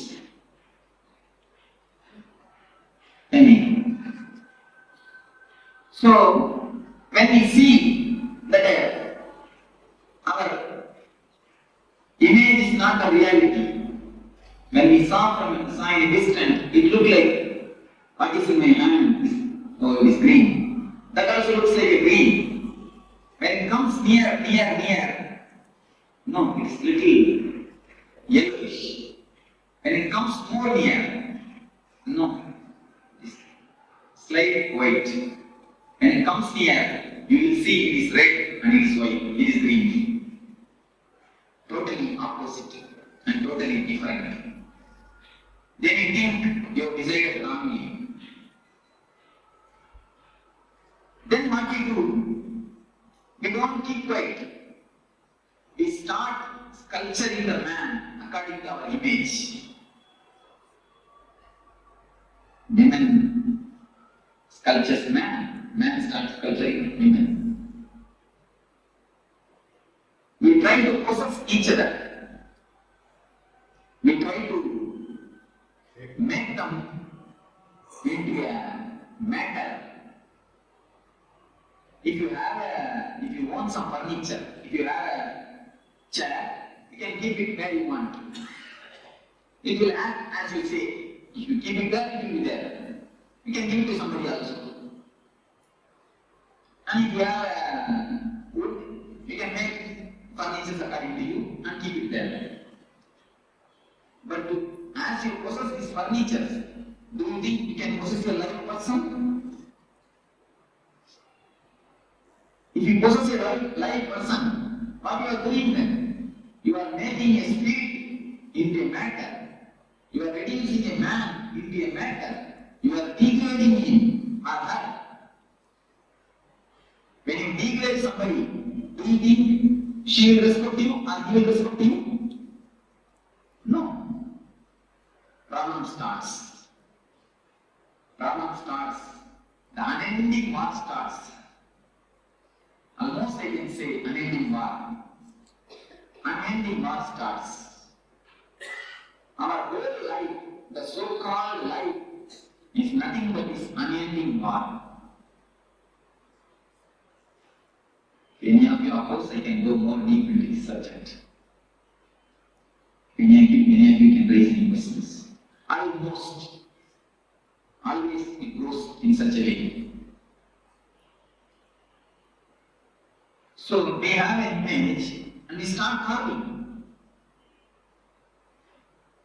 The whole day, 24 hours, she is with hammer and chisel, you are also with hammer and chisel. When you find her, you start chiseling. When she finds you, she starts chiseling. The house is continuously completely filled with the sizzling sound. Keep quiet. Don't stand. All these sounds are nothing but sizzling sounds.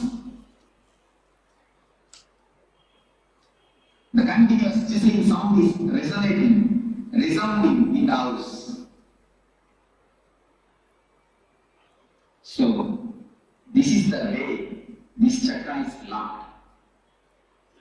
When you expect something from others, when you try to fulfill your imagination by disturbing others, this chakra gets locked. This chakra has nothing to do with sex as you think, as you get the meaning of the word sex. This chakra is something to do with deeply our imagination. This chakra has nothing to do directly with sex. This chakra gets locked or unlocked with the imaginations. When I say that this chakra has nothing to do with sex, I mean whether you are a brahmacharya, sannyasi or grihastha, this chakra can be opened. Even for sannyasis, this chakra can be locked. So it has nothing to do with the outer condition of life. I want to say, this has nothing to do with a so-called celibacy. A real celibacy is who can be called as a real celibate? Man who has dropped his inner image. When a man drops the inner image, which he preserves, inner woman's image, he only can be called a real sannyasi. Even if you live in a grihastha life, if you drop this image, if you drop the chisel and the hammer from your hand, if you stop chiseling the other, you will be a brahmachari. Your Muladhara chakra will be opened. You will get having the real benefit of this chakra opening. Do you understand what I say? So the outer conditions, whether you live a married life or unmarried life, has nothing to do with this chakra. Don't think only for a sannyasi this Muladhara chakra can be opened. This can be opened for anybody. Yes, because we have never looked into us. We never turn inside. We go everywhere, but never inside. Just drop expecting, just drop chiseling the other man. Then this chakra will automatically open. When you drop the imagination of hero, the chakra will automatically open.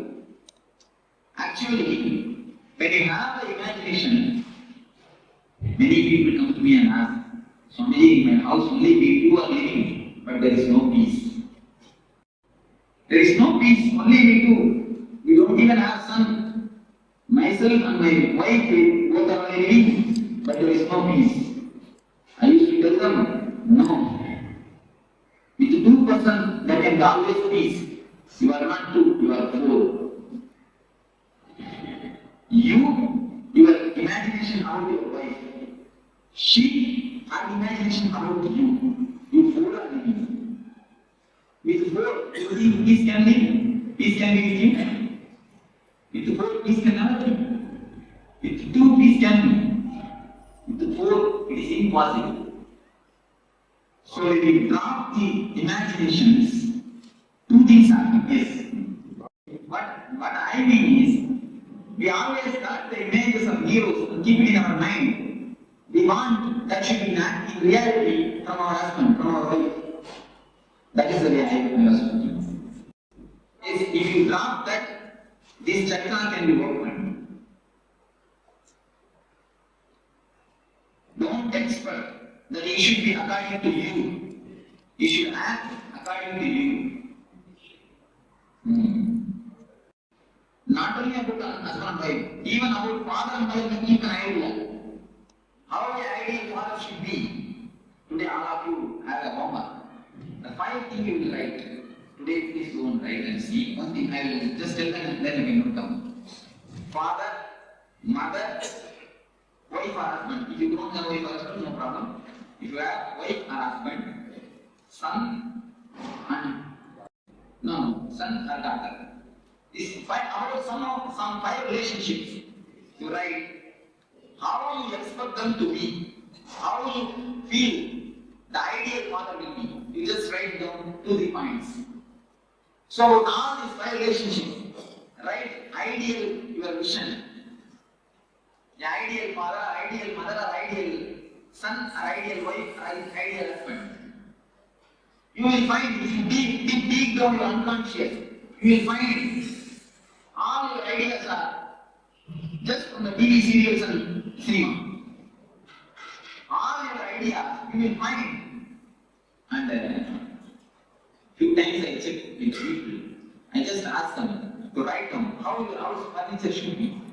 It will be corresponding to serial. Even the house furniture, we have the imagination. How it should be. We take from the medias.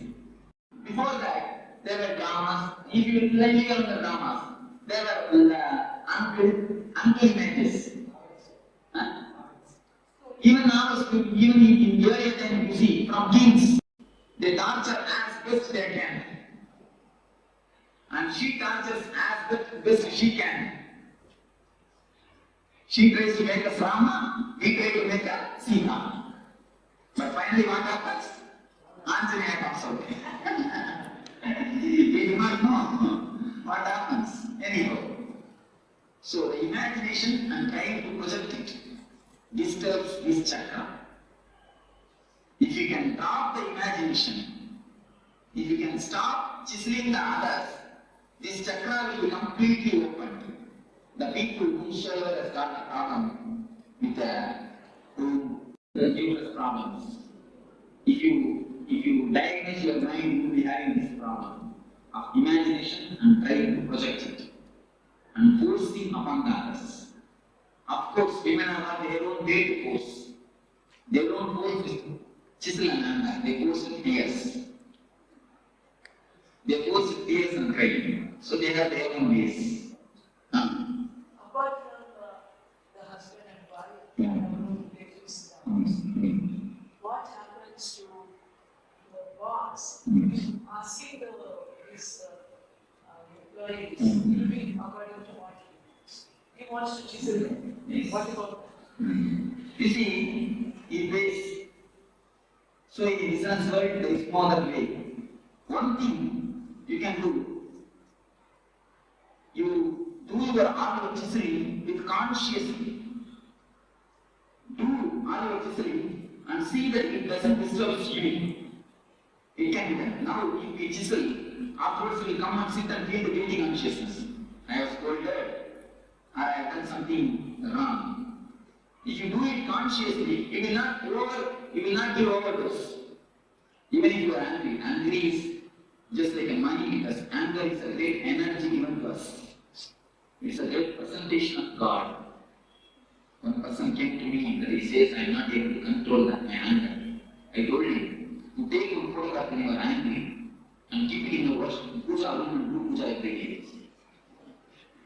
He started laughing. Swamiji, what you are telling? I told him, please do it and then come and tell me.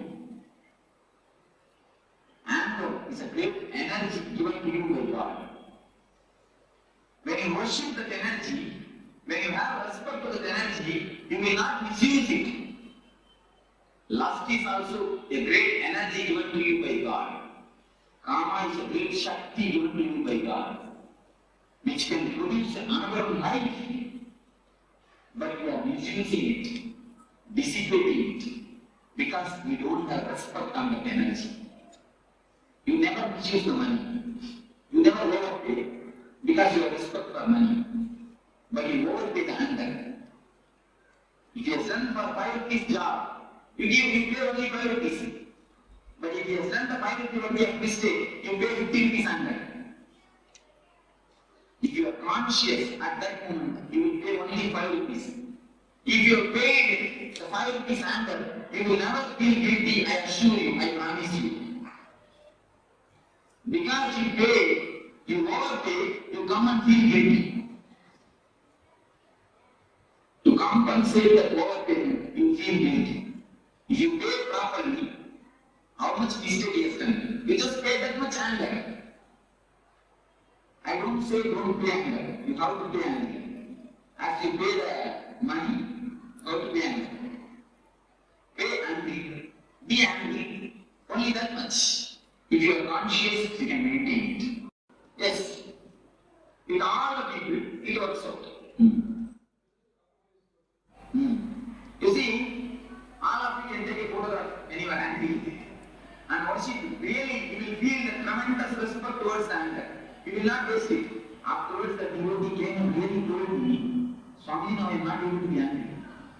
Because I started respecting the anger. Once you respect that energy, you will never waste it. We never feel that anger is an energy. When you get angry, just see what happens. A new type of energy flows all over your body.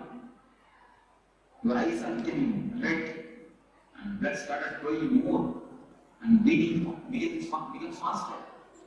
See the difference. See the energy flow. Because we always fight with that energy. If we don't fight with that energy, if we know how to use it consciously, we will never have that. There is no need that other person should know. You can show him an outer result. What you are asking is, if I don't show the enough result, outer result, enough impact, enough punch, he will not respect me next time. That's what you are asking. You can give a good punch, there is nothing wrong. But see that you are not disturbed. That is what I mean by the word consciously angry. If you are angry consciously, you will disturb him enough. You will give him a right dose. But you will not feel that disturbed. Be very clear. This is the situation. I have to handle the situation this much only. Don't allow the situation to control you. You control the situation. And be angry. Whatever has to be done, logically, clearly, do it. Do it perfectly. Then afterwards, don't feel guilty. If you have done it consciously, you will not feel guilty. Yes, right word. Knowledge of anger reduces anger. Right word. Same way, knowledge about lust reduces the lust. Because both are one and the same. Both emotions are two sides of the same coin. If it is allowed outwardly, it is called lust, karma. If it is stopped, if some obstruction comes, then it turns as anger. If somebody doesn't allow to have what you want, then immediately it is converted, it transforms, it becomes anger. So both emotions are the two sides of the same coin. So how to open this chakra is just drop all the imaginations which you have. Don't expect anything. Then in your house, you will see two persons only will be living. Accept the person as he is. There are few people come to me and tell, Swamiji, I love my wife very much. That is why I try to convert her. I make her as I want to. I want her to be. Am I right? Many people won't tell me. And you also think, because I love him, that is why I force him to do what I want. is to answer them. You don't love your wife. You love the image which you have in yourself and try to force that image on her.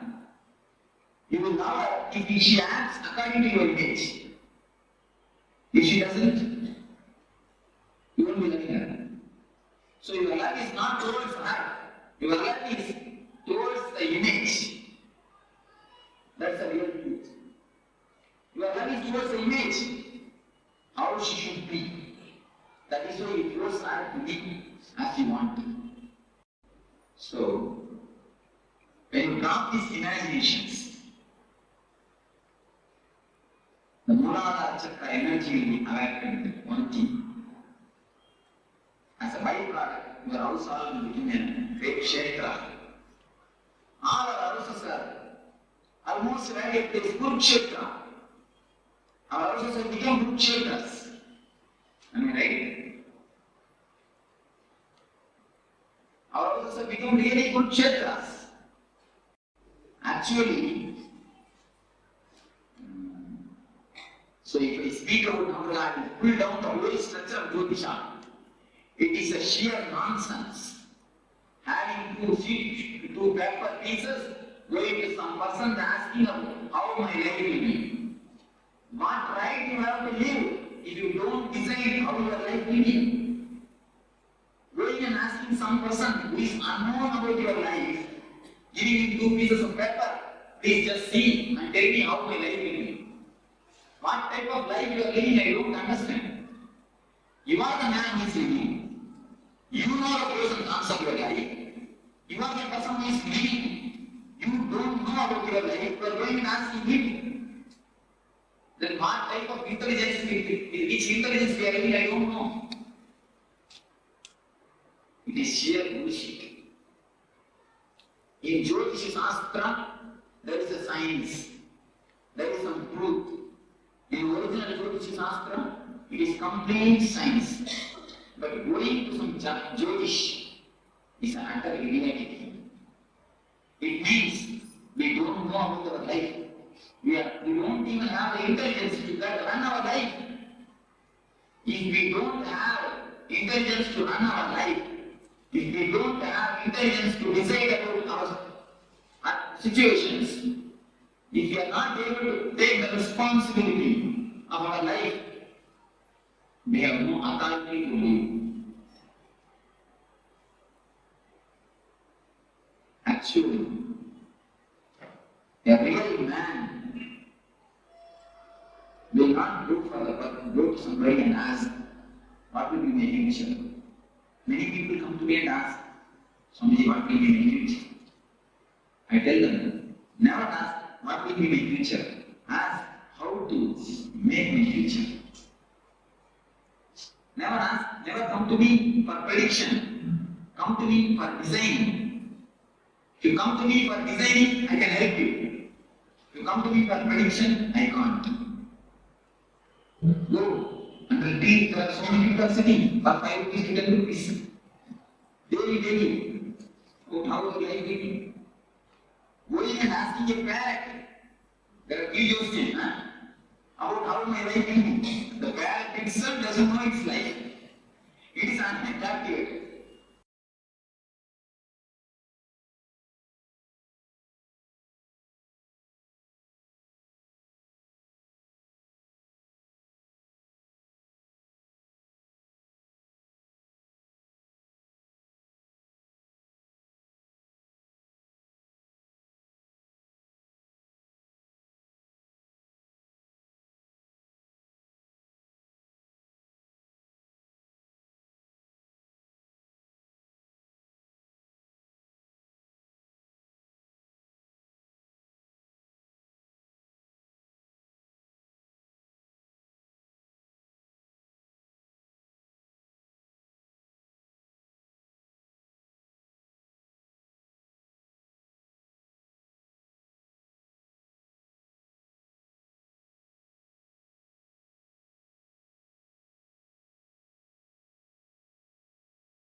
for the Shivaratri. Meditate on this light, intense light, which makes you feel very pleasant in the body, and that heat which is very pleasant. And I tell you, when you meditate on this light and this heat pleasant, you just lose sleep on that Shivaratri night. You become awake. That is what is the real context of not sleeping on that night.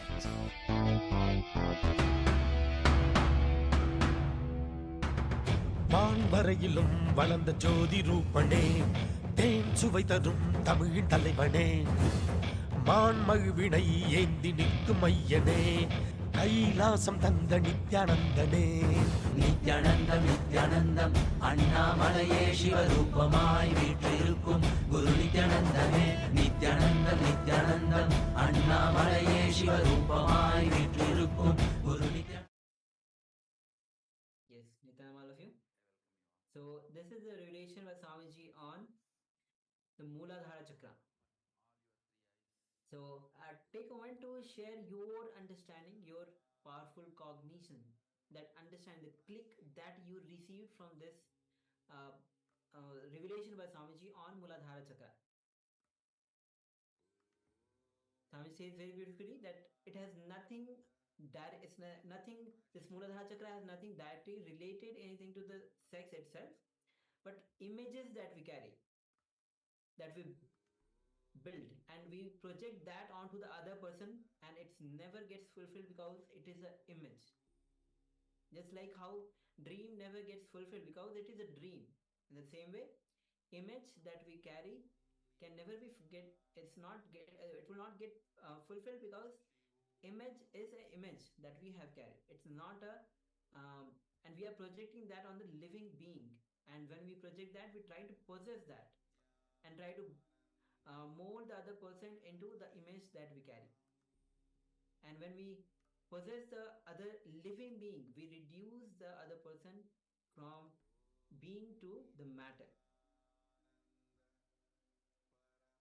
So please take a moment and share and understand, make more an interactive session, start cognizing and sharing your understanding, sharing your cognition, what you understood. Yes, we have been joined by Kailasa Toronto in Nityanandam, and also we have, yes, Nityanandam, and we also have Manitya Paramashivoham Anandini who have joined us, Nityanandama. And also Manitya Arunachala has joined us, Nityanandam.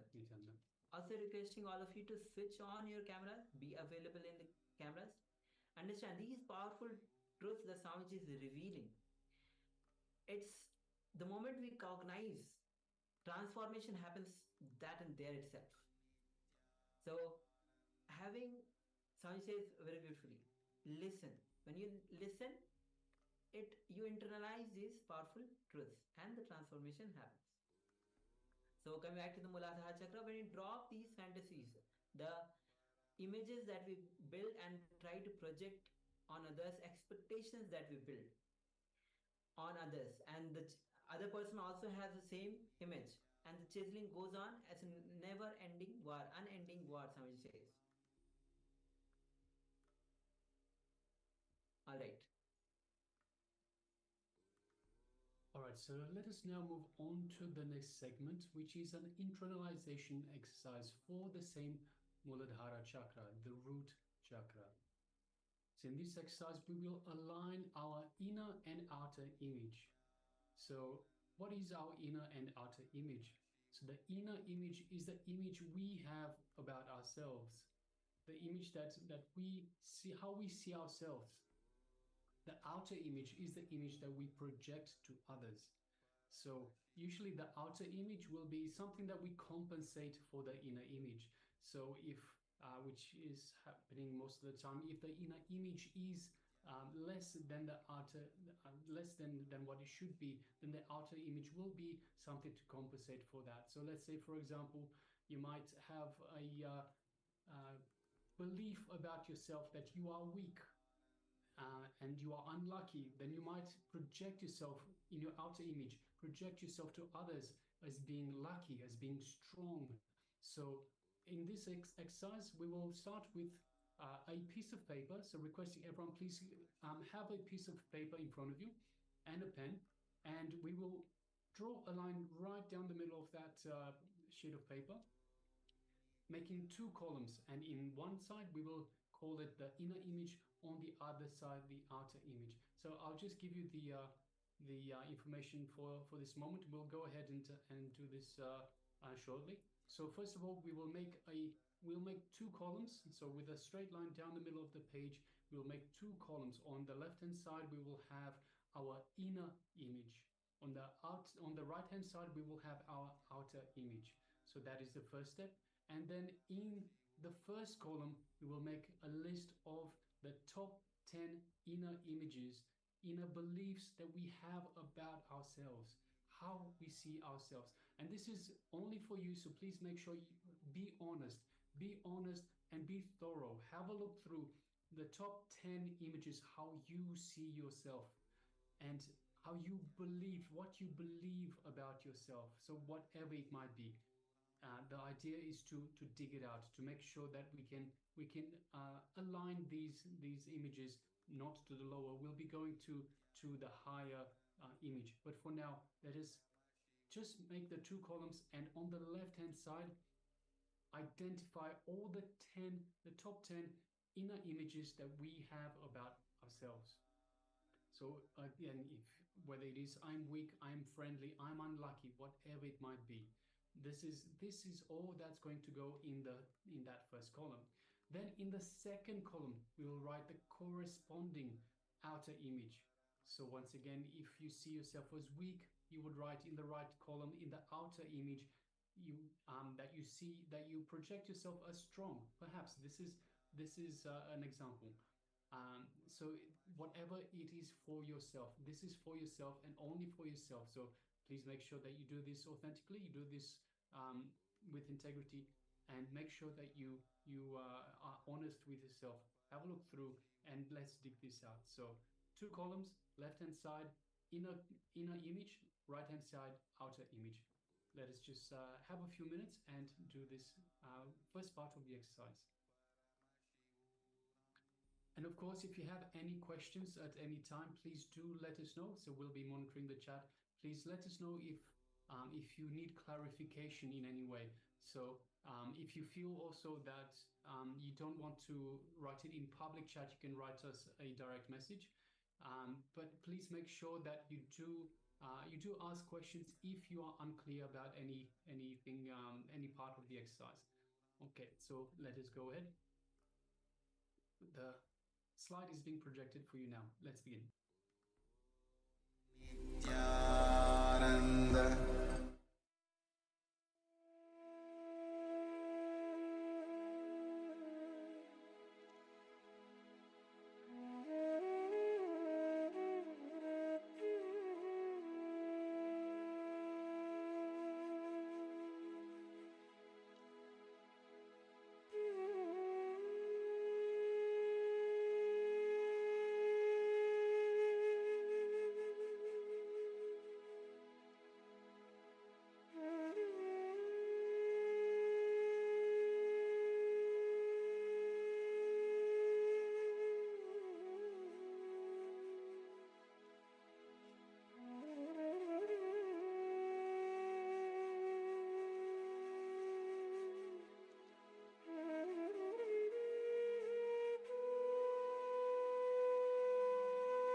Now let us move on to the next step.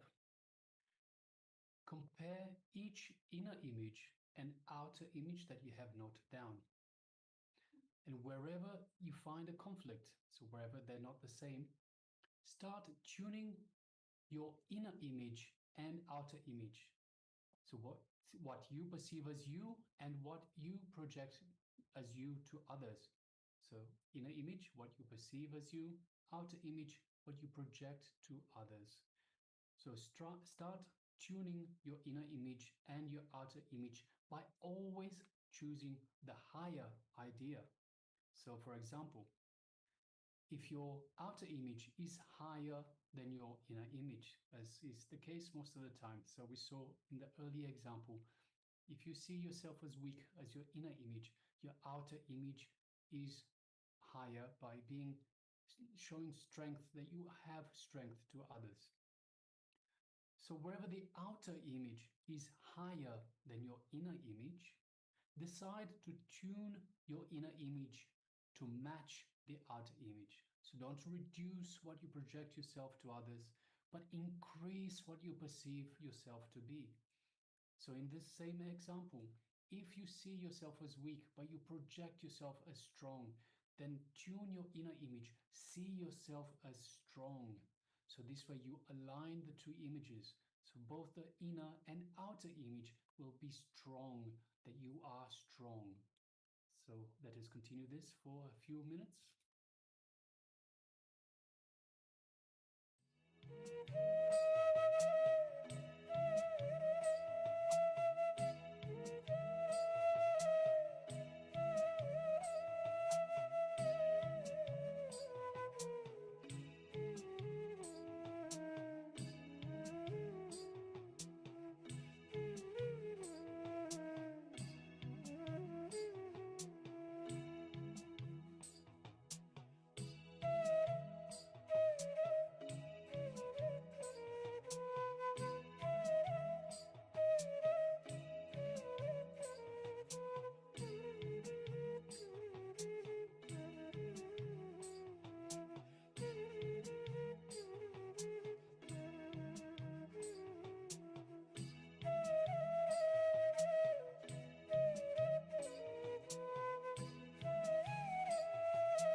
Now, we'll be moving to the next steps. Repeat this for each point.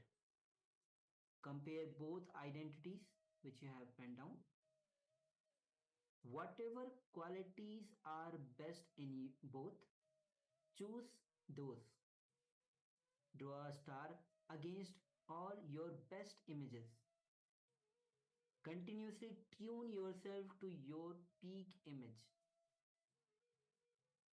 Now, in the next step, identify the obstacles that stop you or distract you from achieving what you want to be, who you want to be, how you want to be.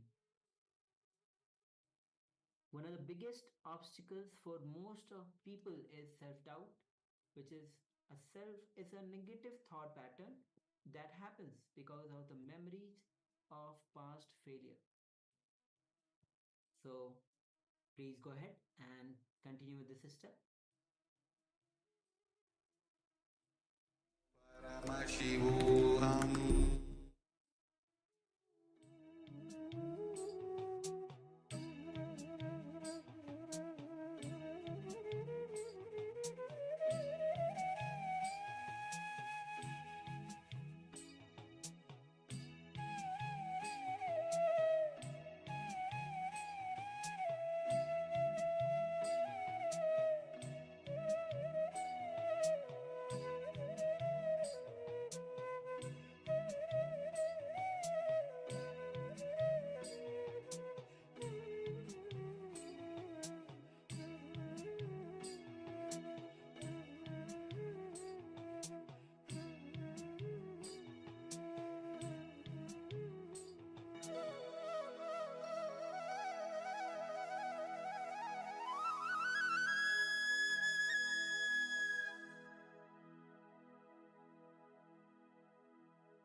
Next, let us evolve your image, your images, your both images.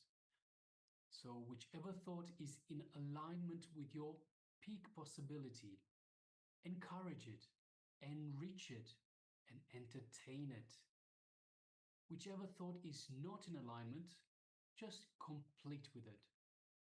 Consciously, decisively complete with that pattern.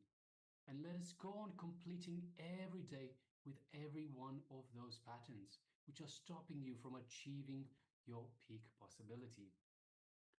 So once again, we need to encourage, enrich, and entertain all thoughts that are in alignment with your peak possibility. We need to encourage it, enrich it, and entertain it. If it is not in alignment, then simply complete with it and consciously decide to go on completing every day with these patterns that are stopping you from achieving your peak possibility.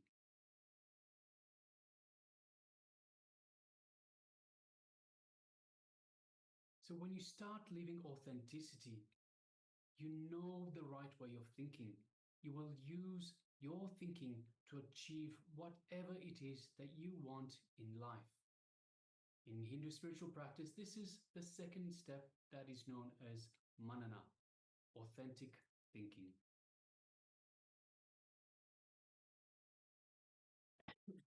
When you are authentic to the current image we have about ourselves, a new higher image is revealed to us.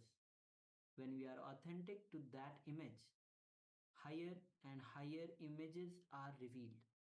Authenticity will take us progressively to higher peak possibilities.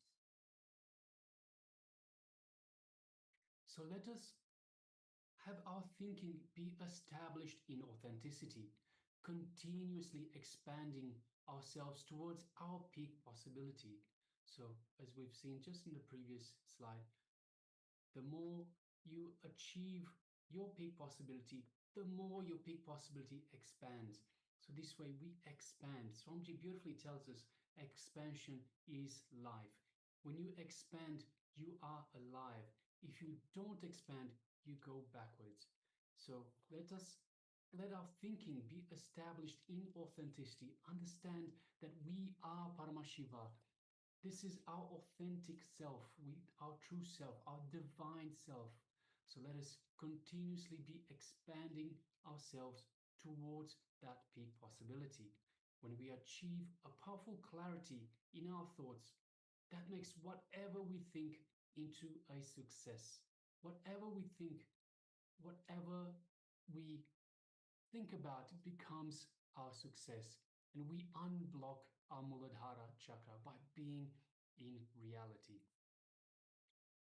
So let's take a moment and contemplate on this truth. Please take a moment.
Now slowly you can relax from this exercise, and understanding that when you align your inner image, outer image to your peak image,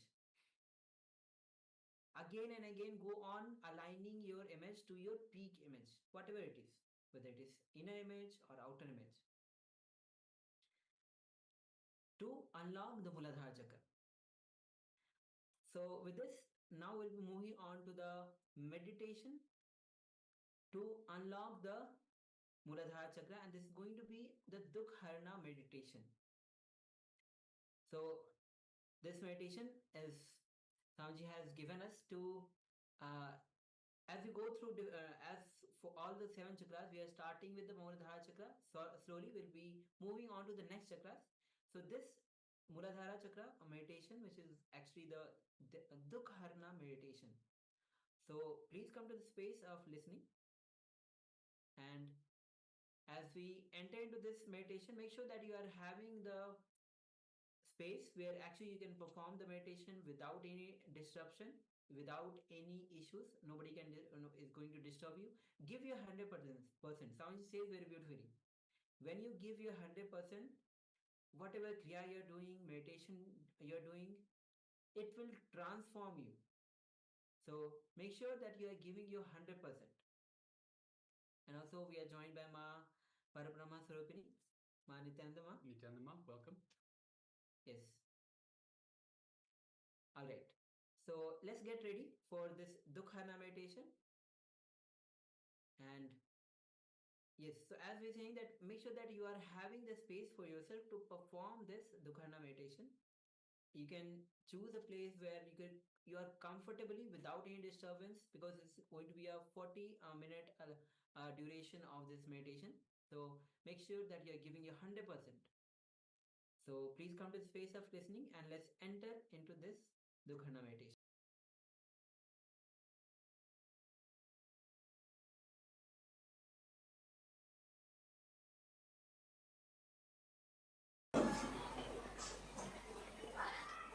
So this meditation is called Dukharana. This is based from a tantra, from Jnana Tantra. This meditation is designed. It is especially designed for a modern man to throw out his mind, throw out his subconsciousness, throw out his repressed things.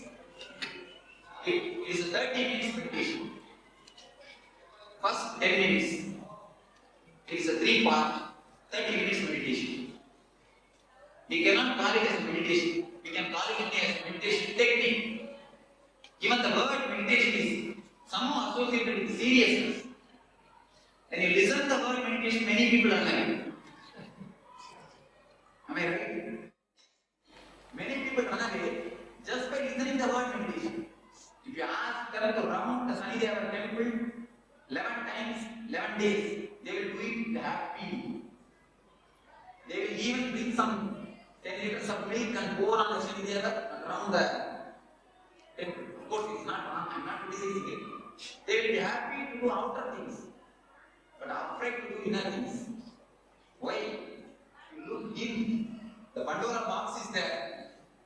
If the Pandora box gets opened, what will happen? She has asked very right and beautifully. She asked the question, if you don't control, what will happen? See, the very person resonates with the fear. If you don't control, if you open the Pandora box, what will happen? All know, they are afraid of this Pandora box. That is why we never sit for meditation. We never think about meditation. When we listen to the word meditation, try to fly, try to take off. So, the word meditation is also a little bit too serious. That is the thing. So now we will go for the technique. The first 10 minutes, there is a music which will encourage you to do the meditation technique. There is an encouraging music which will change by itself every 10 minutes. You don't have to see the clock. This is 30 minutes technique, 3-part, each consists of 10 minutes. The first 10 minutes, we are going to work with breathe. We are going to work with breathe. you are going to deeply and chaotically breathe. I will just show you. I will do it and show you. Because when the body intelligence is awakened, the body will take how much of oxygen is needed when you deep breathing. There is no need for controlling your breath. There is no need for holding your breath. It is not pranayama. Please be very clear. It is not at all pranayama. You are supposed to breathe as deeply as possible, as chaotically as possible. Up to navel. Up to navel. Begin the breathing, not up to navel. Forget your whole breathing. Forget your whole body. Just begin a breathing in the 10 minutes. First 10 minutes of deep, chaotic breathing. And then, no, you just as deeply as possible breathing, as deeply as possible breathe out. And people who have got the problem in heart, do it as much as you can. Don't follow it. But other people, put your whole energy and do it. The 10 minutes standing and deep breathing. In these 10 minutes, all your frozen energies in your body will start breathing. All the frozen energy which is stored in your nervous system will start getting melted. The heat will melt all the repressed emotions. Your subconscious will be completely open. The next 10 minutes is called catharsis. You are supposed to open the sealed body which is in your being. Just make your body as tense as possible everywhere in a chaotic way.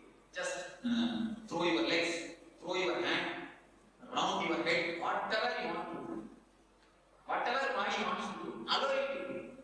But wisely. That is the only word we underline. Do it wisely. Just make your teeth tense, make your eyes tense, make your hands tense, make your legs tense, make whatever body part you feel, make it tense as possible and relax. I will show you, do it and show you. Have you understood? The first 10 minutes, deep chaotic breathing. Next 10 minutes, just pouring out all your dukkha. If you feel like crying, just crying. If you feel like screaming, scream. If you feel like rolling your head, just roll. Allow complete independence. This 10 minutes. Don't control your body for 10 minutes. Only one rule, don't disturb the next person. Don't disturb others. That is the only rule. You are supposed to throw all the insane. Become a man. In one word, I tell you, become a man. Because already we are mad inside. Am I right? Already we are mad inside. You just take one paper. Today you go and do it as a homework. Today this is the homework for you all. You all will take one paper and sit in your place. And allow the mind to think. Even if you just keep you sit within 1 or 2 minutes, you will forget everything and start having your dreams, your thoughts. When you remember, just start writing what you thought. Then keep the pen and allow. After again 2 to 3 seconds, you will forget and your mind will start wandering. And again, when you remember, write it down. If you write 1 page, you will see what big mad house is running in your circle. You are running a big asylum in your being. Suddenly you will feel that you are going to Delhi. After 2 minutes, suddenly you will be in Bangalore. And suddenly you will be in your shop looking up for business. And immediately you will remember that your wife has not kept water in your bedroom. So your thoughts are completely unrelated and unarranged. Jumping from here, there, here, there. Beautiful example given by Vivekananda. What is mind? He answers. If a monkey is enough example to express mind. He says, if a monkey drinks alcohol,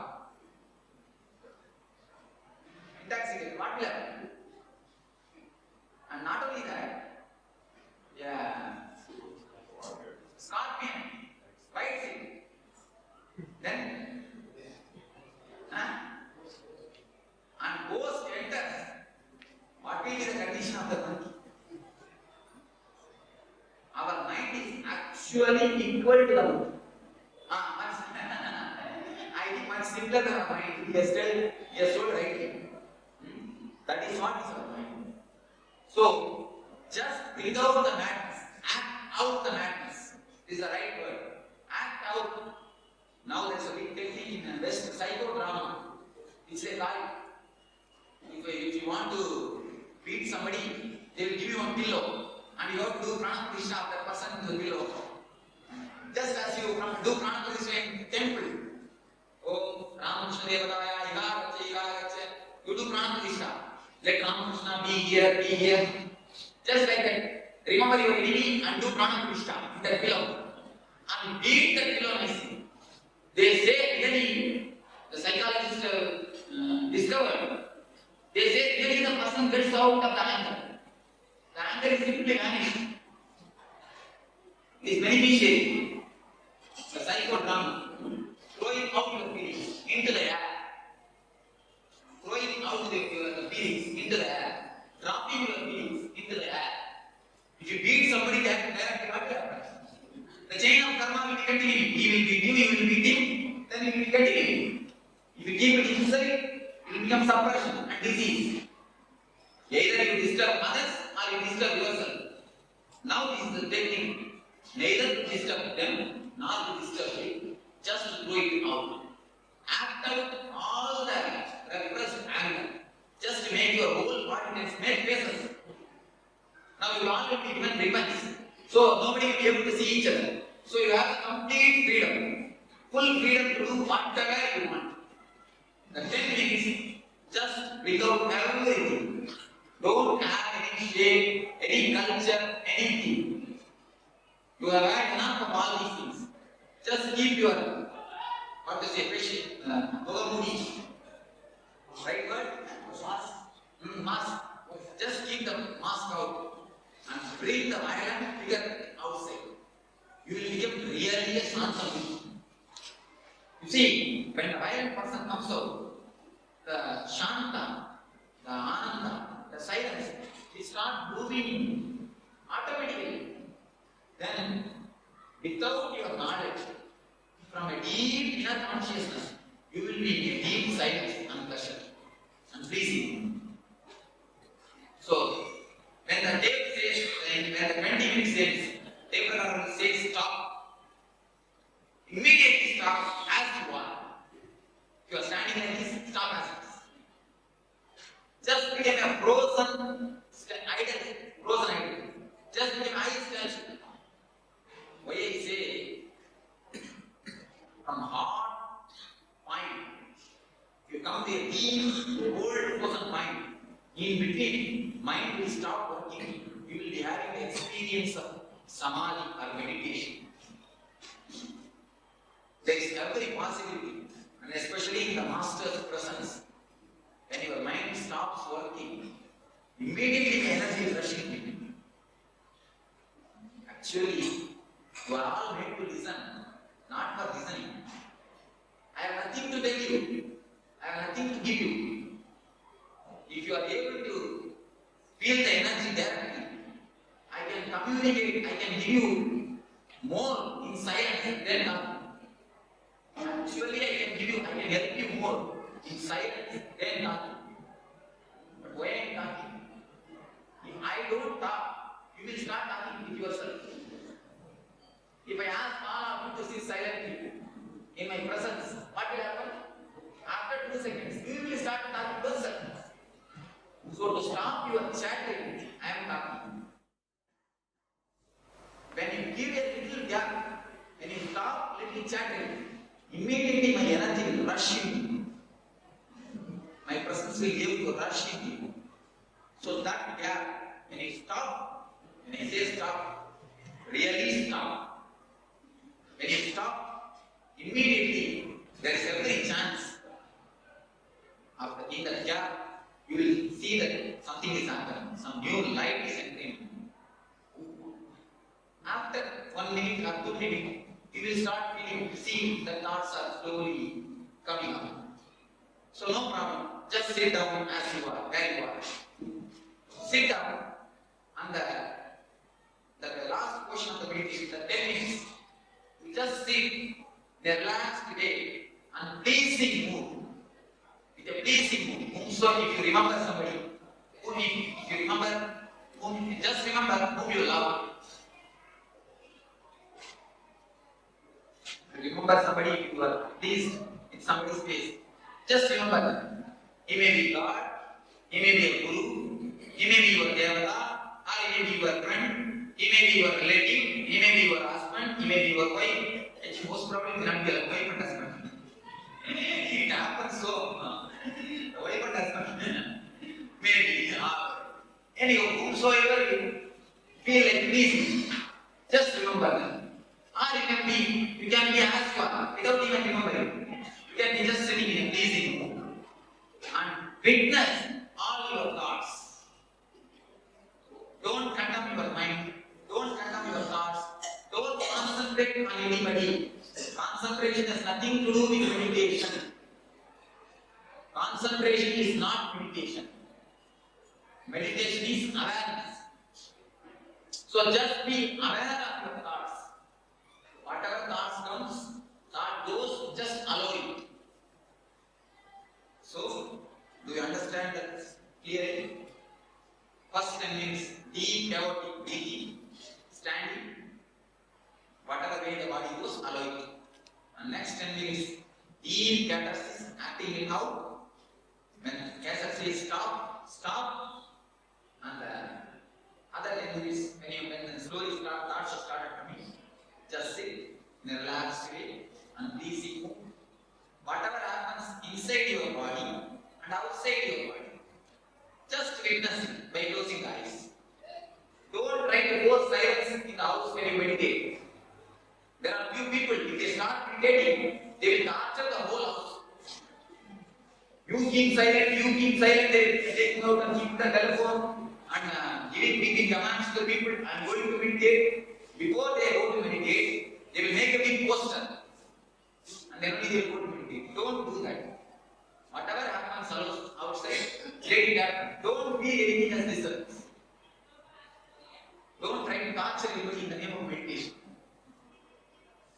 So, this happens, am I right? Yes. Stand like this and have a free clothing.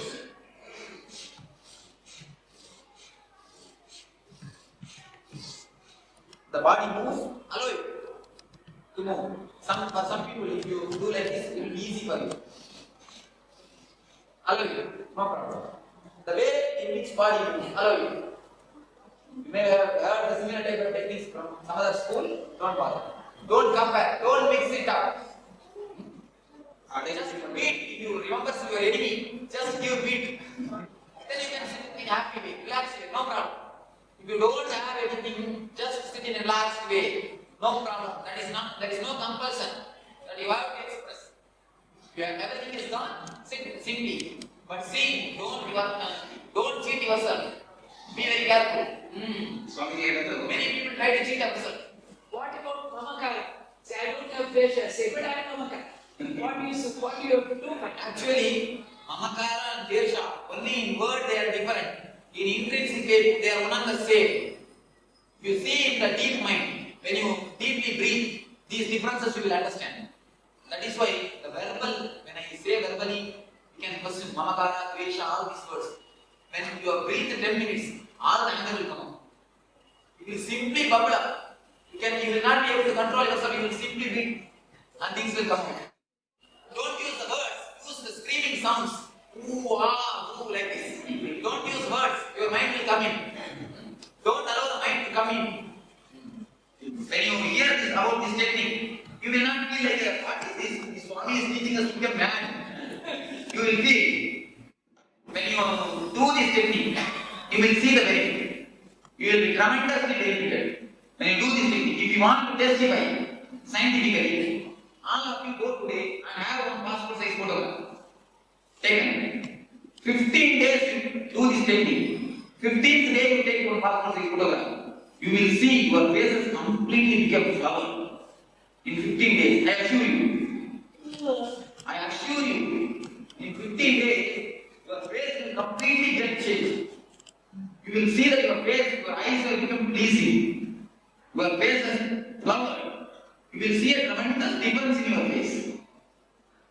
So you can see it in a visible way. After 50 days, you will get filtered water. Yes, right thing told. You will get a filtered water. So this meditation technique, now you are going to start. Just I will show you one or two things. So for breathing, use this. So for making tense, do whatsoever you like. There is no need of steps. Simply do what you want. That is the key. I think there is no need for steps. If he shows something, you will be following the same thing. Don't do according to him, do according to you. So the second step, do whatsoever you want. Feel like whatsoever you feel, you do it.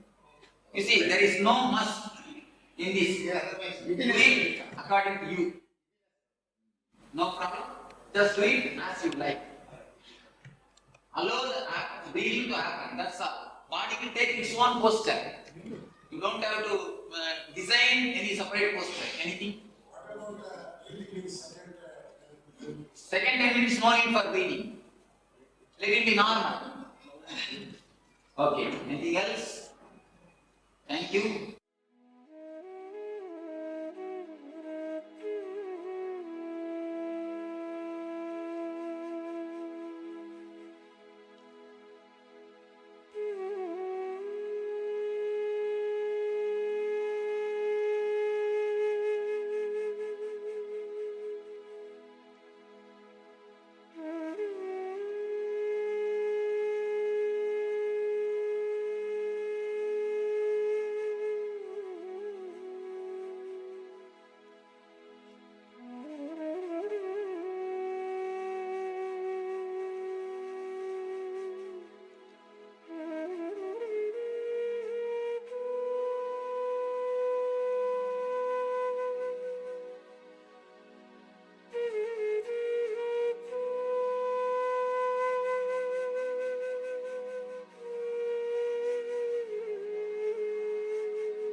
Yes, Nityanam, all of you.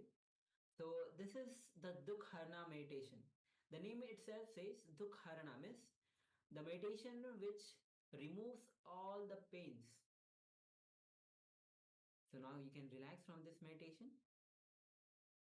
And then now we'll be moving on to the power manifestation round. So all of you can settle now. Yes, all of you can settle now. So again, we'll be moving on to the manifesting the power of consciousness over matter. So if you have a coconut with you, that's great. We'll be entering into, in this round, we'll be manifesting, moving the coconut or in round object, fruit, rolling out of your hand. So please get ready. Make sure that your palms are flat, fully flat, and you place the coconut or the object, fruit, which you have with yourself, fully flat on your palm.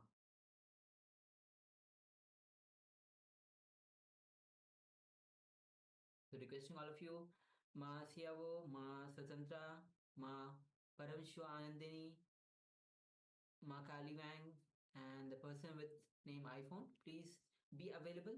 Yes, Nitanam, Ma Siyavo, and Ma Ananda Gurupriya is already ready with the coconut. Yes, same.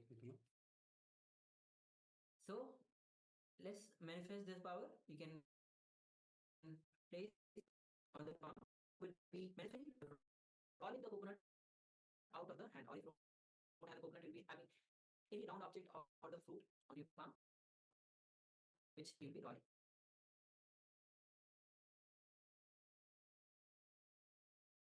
So let's get ready. You can sit with your head, spine, and straight line. Visualize Swamiji in your inner space. His infinite love without any boundary overflowing through you. His love, his compassion, his grace just flowing through you and radiating, not only just flowing through you, but radiating through you. Gently bring your awareness to your Angya Chakra, third eye. And through your third eye, gaze at Swamiji's third eye. To manifest this power of consciousness over matter. Now, gaze at the object, the coconut or the fruit. And with intense oneness with Swamiji, deep connection with Swamiji, let's start chanting the Mahavakya. Om Nityananda Paramashivoham. Om Nityananda Paramashivoham. Om Nityananda Paramashivoham. And with this deep feeling connection with Bhagavan, give the command to the coconut or the object that you're having in your palm to rotate and move out of your hand. So let's begin this manifestation of consciousness over matter. Let's begin.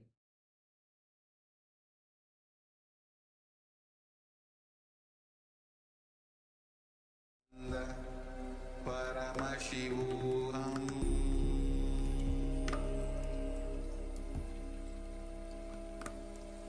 Om Nityananda Paramashivoham.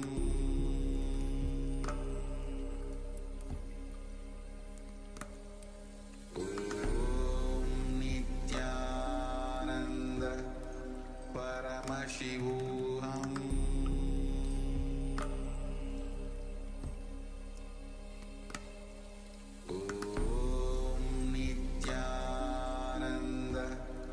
Paramashivoham.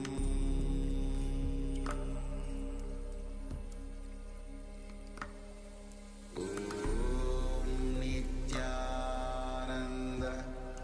Paramashivoham.